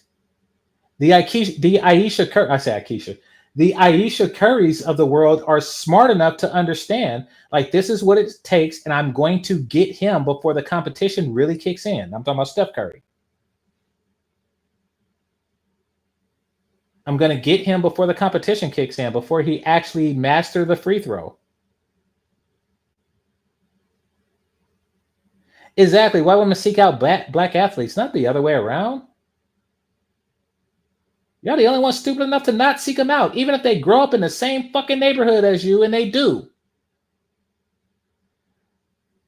They grow up in the same damn neighborhood, and you still find a way to fuck it up. You literally got first right of refusal, and you refuse. You're stupid. Stop being stupid.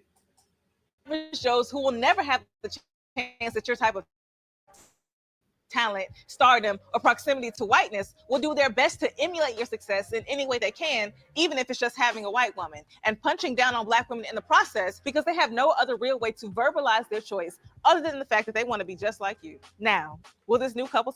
Listen, there's really no reason for a college athlete to punch down on Black women unless he has a reason. Typically, and I don't really see like the punch downing happening. But if and when they do, it's typically because it's typically just them saying like, listen, I wanted a Black woman until a white woman did my laundry.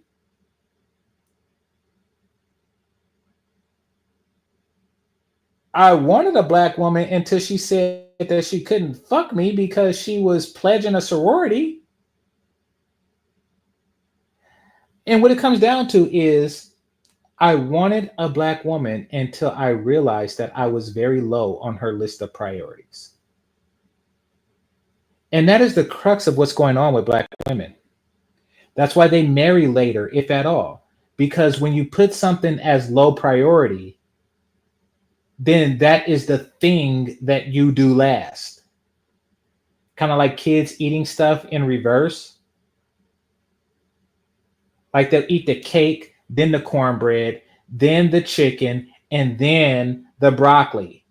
That's because broccoli has lower priority. They do it last. Black women marry last because it has the lowest priority. Other things take precedence over that, and that is being seen as successful and strong. And everything that comes with that.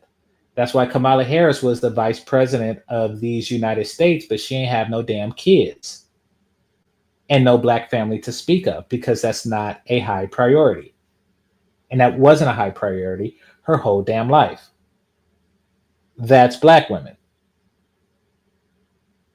And Kamala Harris isn't black, but she grew up in that community and she pretended to be.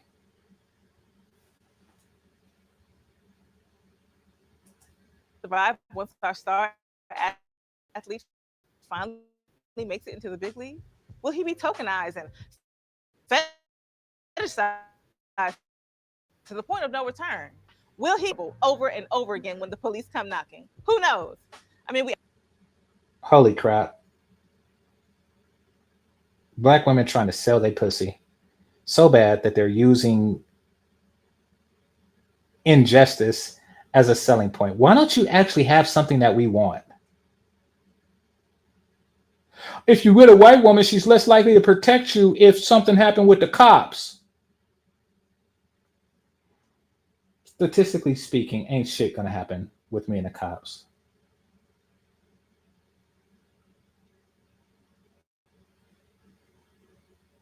It's just not.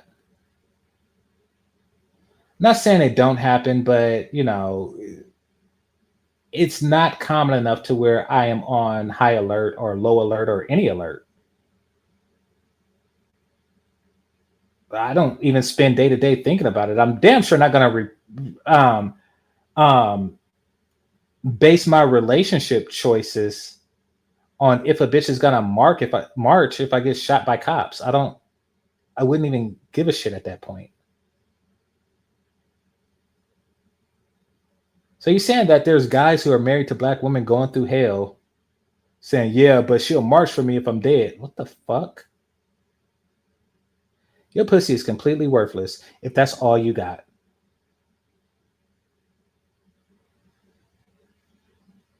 While they're helping you with homework, doing laundry, their father is hooking them up with jobs and stuff like that. They bending over backwards, they're asking their friends how do they suck the skin off a hot dog while leaving the meat. While they're doing that, you're saying, I'll march for you if you die. What the fuck? Like some type of, retarded insurance policy.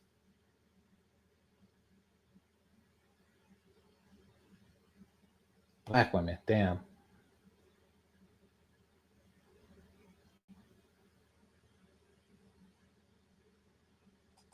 we absolutely do know, but for the sake of the bit, who knows? Nevertheless, until next year, this has been our 2025 BEG draft. Okay. So y'all see the type of shit that I watch. Star Wars and mediocre tutorial reviews, software stuff, history. Y'all see this type of stuff I watch. All right. Anyway, let's move past this.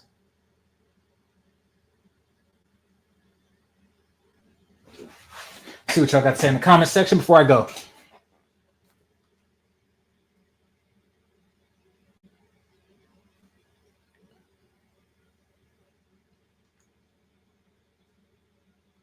This is interesting. It says when black women say that, it means that they're hoping something bad happens to black men. Well, I mean, their whole mating strategy is predicated on racism. As long as racism exists, their pussy is worth a damn. Is essentially what's saying, listen, if all you have to offer a group of men is comfort and struggle, then they need the struggle in order for them to have any value to that group of men. That's what it comes down to. My bad, I missed one. It says Alabama has a 40% obesity rate, the 5th highest. God dang. Here. Let me look that up.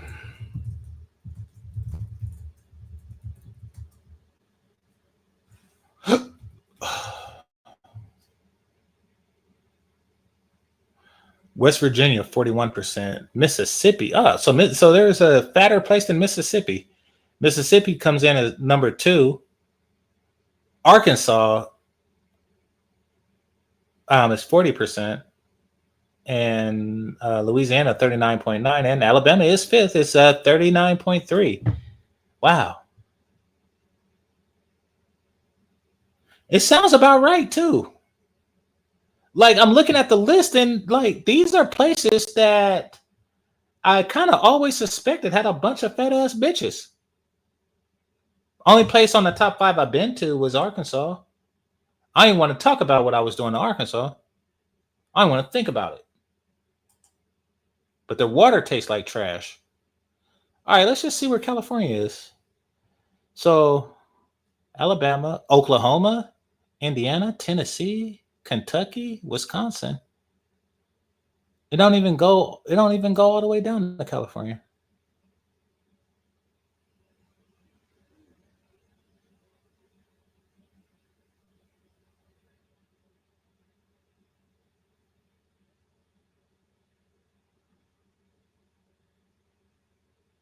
Let's see. 20 states fall into this category. Let me see. Let me see if my state is on it. I'm curious. Oh, it's yellow. All right, so I'm gonna show y'all what I'm looking at. So it's yellow. It's not green. And what is that place that's green? Is that Colorado? Let me see. It looks like Colorado. Sometimes my geography is off. I'll show y'all what I'm seeing.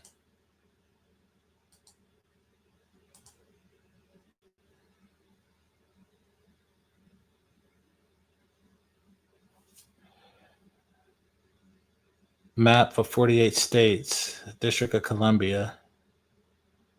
So California is yellow, so it's like second or third as far as the colors go, but I don't think anybody is first. Hawaii is yellow. Vermont is yellow. What's this green here? Maybe I should visit. Is that Colorado? That's Colorado, right? It's blurry. I think that's from what I remember where it's at is Colorado. So it's a bunch of orange here.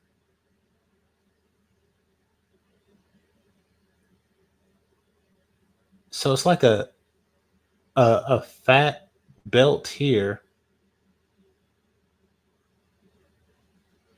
And then this shit is crimson. It's crimson. You crimson fat, and that's Mississippi. And let me see. Is this Michigan? Oh no, Michigan is right here. What is this? What's this fat place?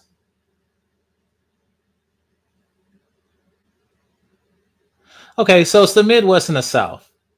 And not Florida so much. That's red and dark red. Alaska is surprisingly fat. I didn't know that. But yeah, so there we have it.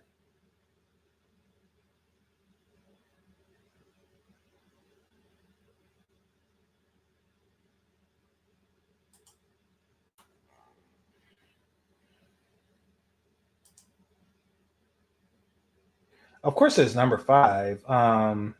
Still doesn't matter. LOL. Plenty of hot women. Listen, I'm not saying it don't contain hot women. I'm not saying that. I'm just saying it don't contain women that are hot enough to make her seem like a regular occurrence.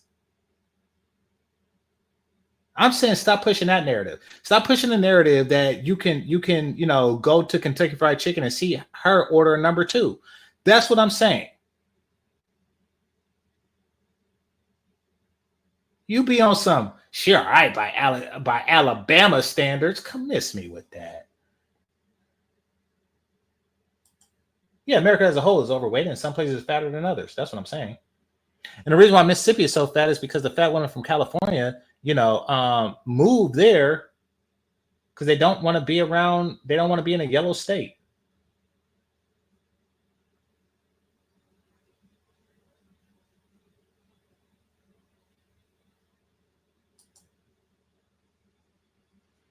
Did you see the video of the black woman who said all black athletes who date out should be unalived? No, it sounds like them. Send it to my email. I get your emails, by the way. Don't assume that I didn't.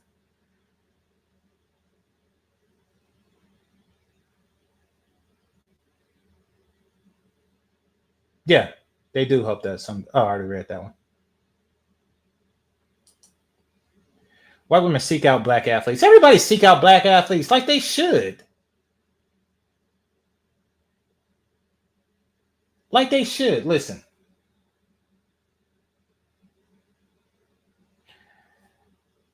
I met Laura Govan in high school. She didn't go to my high school, and I didn't go to hers. But I swear, if y'all think that she was fine when she got married, y'all did not see her at 16. I mean, she was just like ridiculously bad. So I met Laura Govan through, let's just say, family connections, right? She even called me cute. I remember that. That stuck with me for a long time because she was so fucking hot. And she did exactly what the fuck she was supposed to do, being that sexy. She just went straight for the top. She went straight from the top, and I'm not talking about like for her own, like, oh, I'm gonna be the best nursing assistant, that this university has ever seen. She didn't do that. She's like, listen, I'm fine as hell, and I'm going to marry a top athlete. She didn't marry one of the dudes from the basketball team that I went to school with that didn't make it to the NBA. She went to the top. Somebody said Govan, Govan, Govan. Let me, because I remember seeing her on the Real Housewives or something or other. Both her and her sister did that. Hold on. Govan. Who did she marry?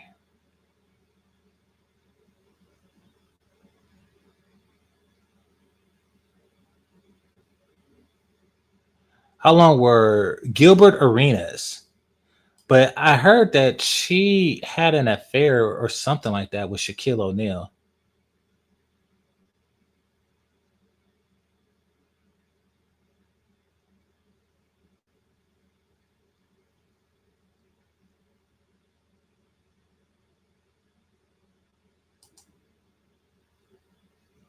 But anyway, she was bad, and she knew exactly how to play the game, and she won, and her father was proud of her for winning in that way. There is no greater honor than to add, super genes into your own, regular gene pool, because you are that. There's nothing better. If I'm the father and my daughter just so happened to be beautiful, and she marries like a super gene person, and not only do that bring wealth to me and mine, but that's also bring super genetics to whatever the fuck I got going on, to my 6'0" ass, then yes, that is a high honor. And everybody see it that way but Black women, because they want to be the one that's noticed, not their husbands. And that's what it's all about. They want to be the ones that's seen. They don't want to be the Aisha Curry. They want to be the Steph. Aisha Curry even said that.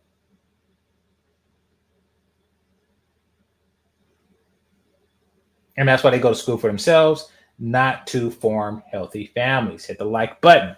Hit the like button.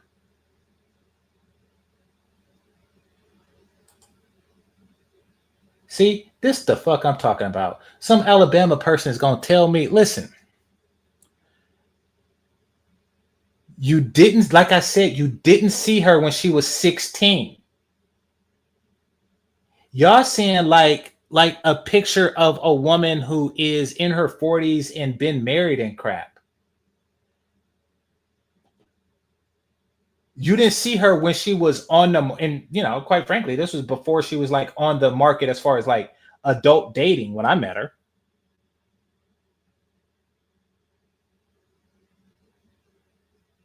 Like, but yeah, trust me, she will get noticed if she goes into a college basketball arena. She would have turned head, because when she was around, like all the other girls in my high school who were also pretty, didn't exist. It was just like that ridiculously, memorable. Just the fact that I remember her fucking name. Like I said, we didn't go to school together. We didn't go to school together or nothing. Like I may have seen her like maybe like, if I'm lucky, like 3 days a year. But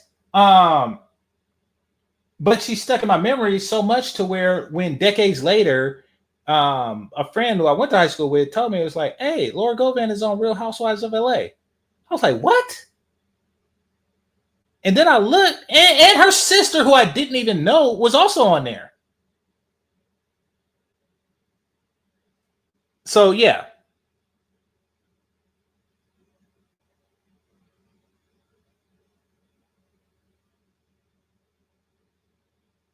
So, oh, you say just kidding? Yeah, okay. I thought you were still on some Alabama shit.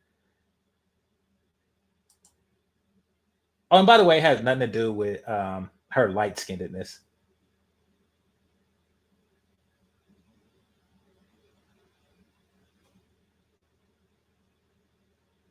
And Tennessee, what Tennessee is like? Okay. Yeah, send me the link to that one. Curious.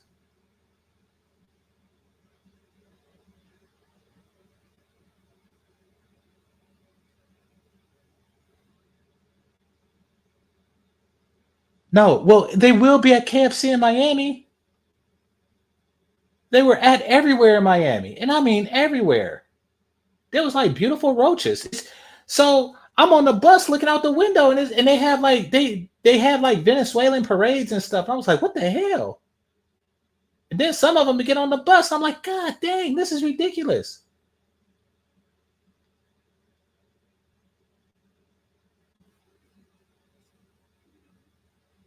Yeah, I'm saying they were everywhere in Miami.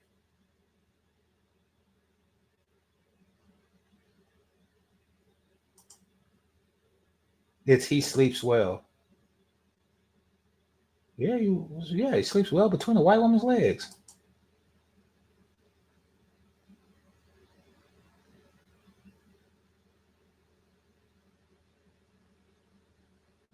She just used the word handsome.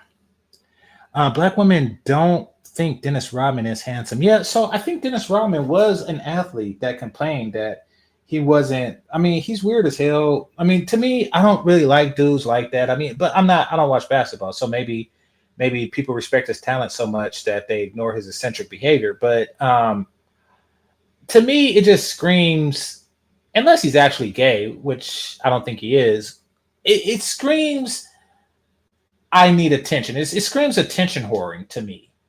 And I don't like that. I just don't. There's this personality I can't really mesh with. But he probably just became a weird dude because he was isolated a lot in high school. So you're right. Somebody said earlier that being an athlete don't really help unless you just so happen to be able to get women otherwise with Black women.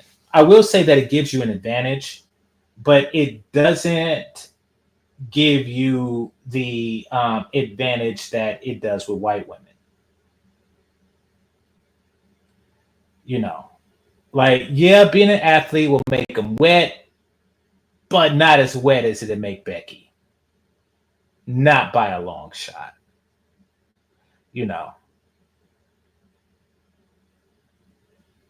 Becky makes it rain, y'all make it drizzle. The basketball. Just saying. Shout out to E40. Like, it's not even close. And yeah, being an unattractive man, which I'm assuming Dennis Rodman was or is, and being rich and famous is kind of like a wash. It's kind of like a negative and a positive. You might as well be just like a Joe the Plumber at that point in a Black woman's eyes. And even white women value Joe the Plumber. So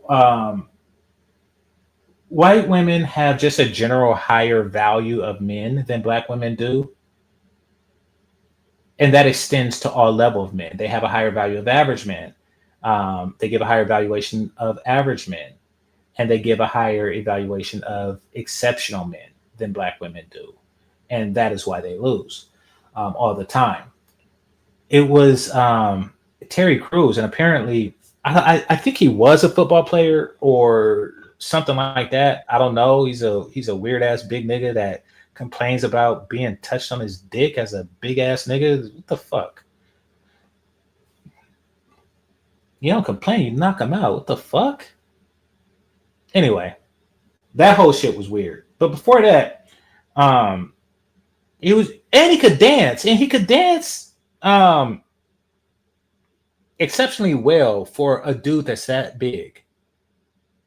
Which bred the question, I forget what show it was on, but it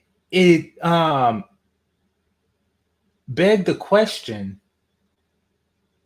how did you learn to dance like that? Because he danced in a way that you it's not just free form, you actually were taught, or you spent an enormous amount of time dancing, which he did. And he said that, he wasn't well liked in high school. So, I left him with a lot of free time that he used to work out and dance. I was like, God dang, they didn't give you no time for distraction because you spent a lot of time working out and dancing. And here you are, just a big ass, buff ass workout nigga that dance. So your story checks out, but and he's married to a white woman. So black women didn't give him any play because they didn't see value in him because you're stupid. Now, I understand that one woman's trash is another woman's treasure, but y'all trash treasure. Black women are notorious for trashing treasure. That's on you. That goes into the stupid category that I was talking about. You're stupid. And they're messing with Terry Crews and you're not.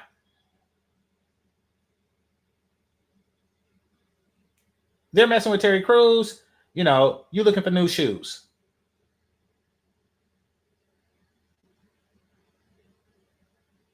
Their boyfriend was all-star at Penn State. Your boyfriend is all-star at the State Penn. You're stupid.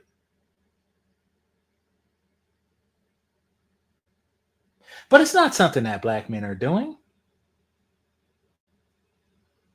They put their penis on the table and say, may the best woman win. And y'all refuse to compete. All right, let's see what else I have to say. Okay, so he did play for a team. There you go.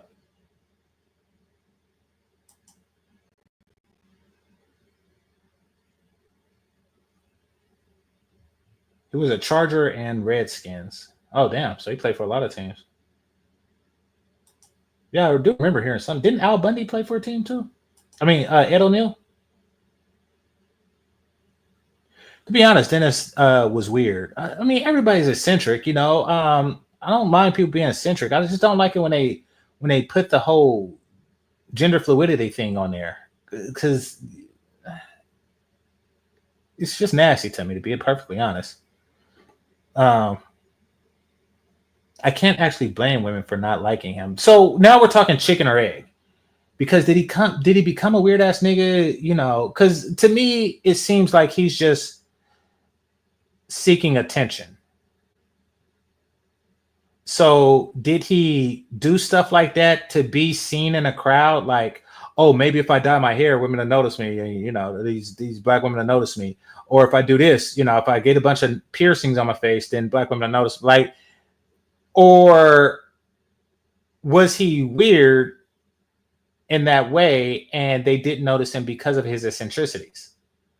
So that's you bring up a good, interesting chicken and egg, situation. Paradox. He says he was actually weird. He said it was how he was raised. Oh, so he's weird first. He was raised weird. What did his mama do to him? Don't tell me his mama was one of those bitches that wanted a girl and she decided to do weird shit to him.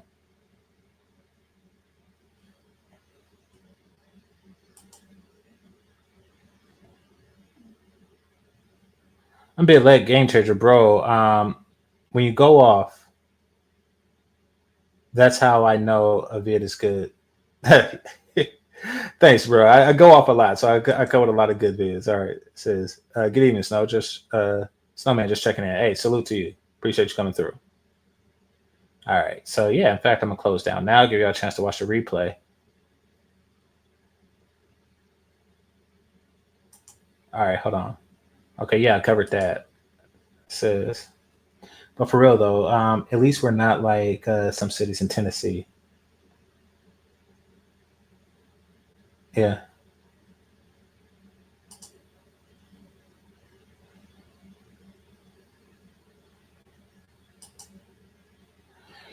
Stop loving and protecting Black women. That's simple. Problem solved. Well, I mean, it should be earned for any woman. Love and protection should be earned. I mean, you know, just like sex and submission is earned. Why shouldn't love and protection be earned?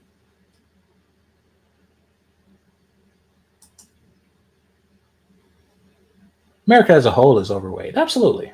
Absolutely. Black America is fat as hell. It's not just a small problem, it's a big problem. Of course, it's number 5. Okay. He's still talking up Alabama. I'm going to leave that alone. You know, Mississippi is like the number 1 place. I'm not going to even, because I don't know anything about Alabama, but I know some things about Mississippi, and I know people eat fucking dirt. So, like, that alone puts it on as a no-fly zone. Like, what the fuck? Like, what the entire fuck? And the only thing I seen in Mississippi was the show P Valley, and it's all kind of gay, weird, and shit. Like, you can't have titties and ass without throwing a dick in it. What the fuck is wrong with it? I swear, Mississippi is one fucked up place if I ever heard of one.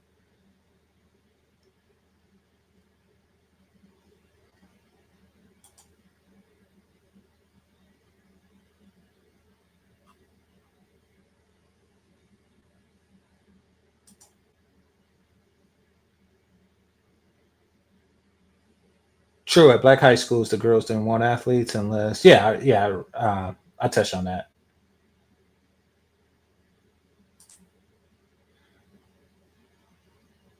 Why do people talk about Travis Hunter? Who is he? I don't watch sports. Know that I don't. Y'all seen what I watch when I watch YouTube, and it's not just red pill shit, but it's never sports shit. Y'all will not see that on a recommended feed or anything because I don't watch sports, to be quite frank. All right, let's see. Via Travis Hunter.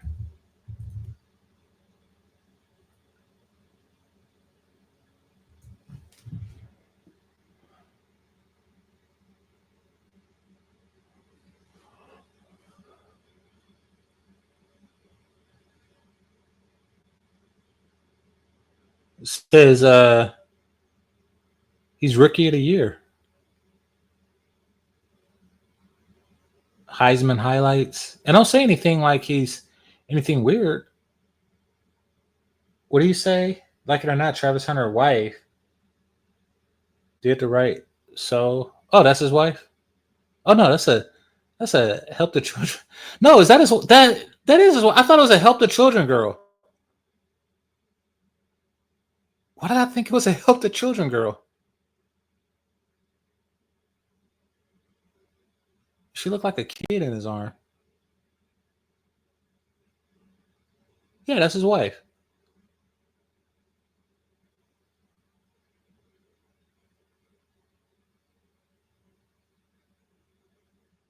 I actually have to be an athlete.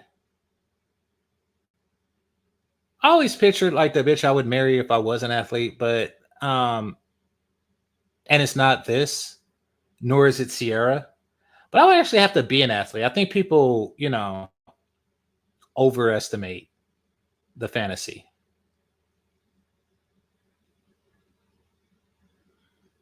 Oh, here's Pink Book Lesson. So she always have like drama and shit. It says Tragic Hunter is officially the biggest dummy of the NFL draft class. Okay. This is how to lose $46 million. So, will she divorce him and take his shit? I watched Pink Book Lessons, but I missed this one. All right, I'm gonna watch that after this. After I'm done here. But I gotta get something to eat right now. So, oh wait, Anton Daniels have a title. It says Travis Hunter married girlfriend Lena, buys her a $500,000 Brabus. This is how I don't drive expensive cars. So I don't know what that is. It's Brabus Mercedes G-Wagon as a wedding gift. Okay, I mean, if you got it and it's your wife, that's like a really expensive stove. I mean, that's his equivalent to a stove, I guess. But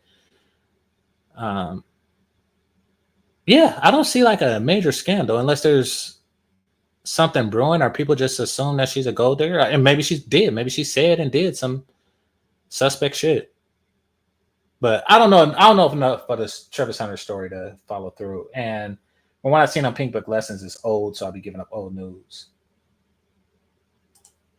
I might say he didn't sign a prenup. Okay, yeah, that's a little, unwise. I agree. Yeah, there is one. What, a scandal? Travis' wife hadn't divorced him. It seemed like they only been married like a month though.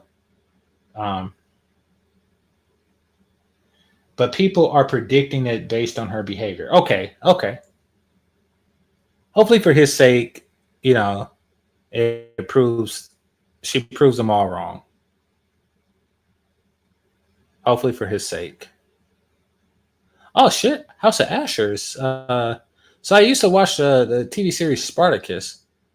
Back when that was a thing. That was the only thing that came close to being as good as Game of Thrones. And now they're doing another one. So I'm definitely going to watch that. Oh, O'Shea Duke Jackson is talking shit.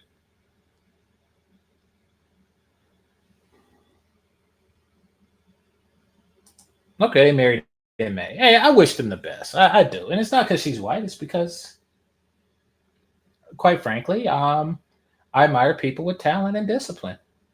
And I feel that they deserve life rewards, Truth be told, you can rightly say I'm envious of those people, as I always have been, as I'm pretty sure many nerds are, and many non-athletic, non-nerd people are envious of a athletically gifted person. I have no shame in saying that, and I do wish him the best for that reason.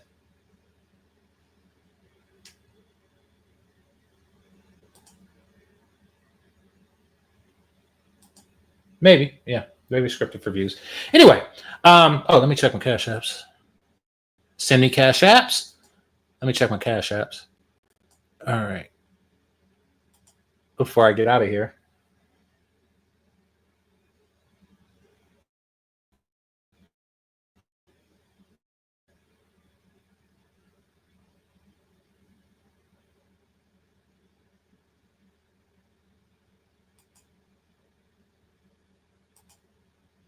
All right. Hit the like button.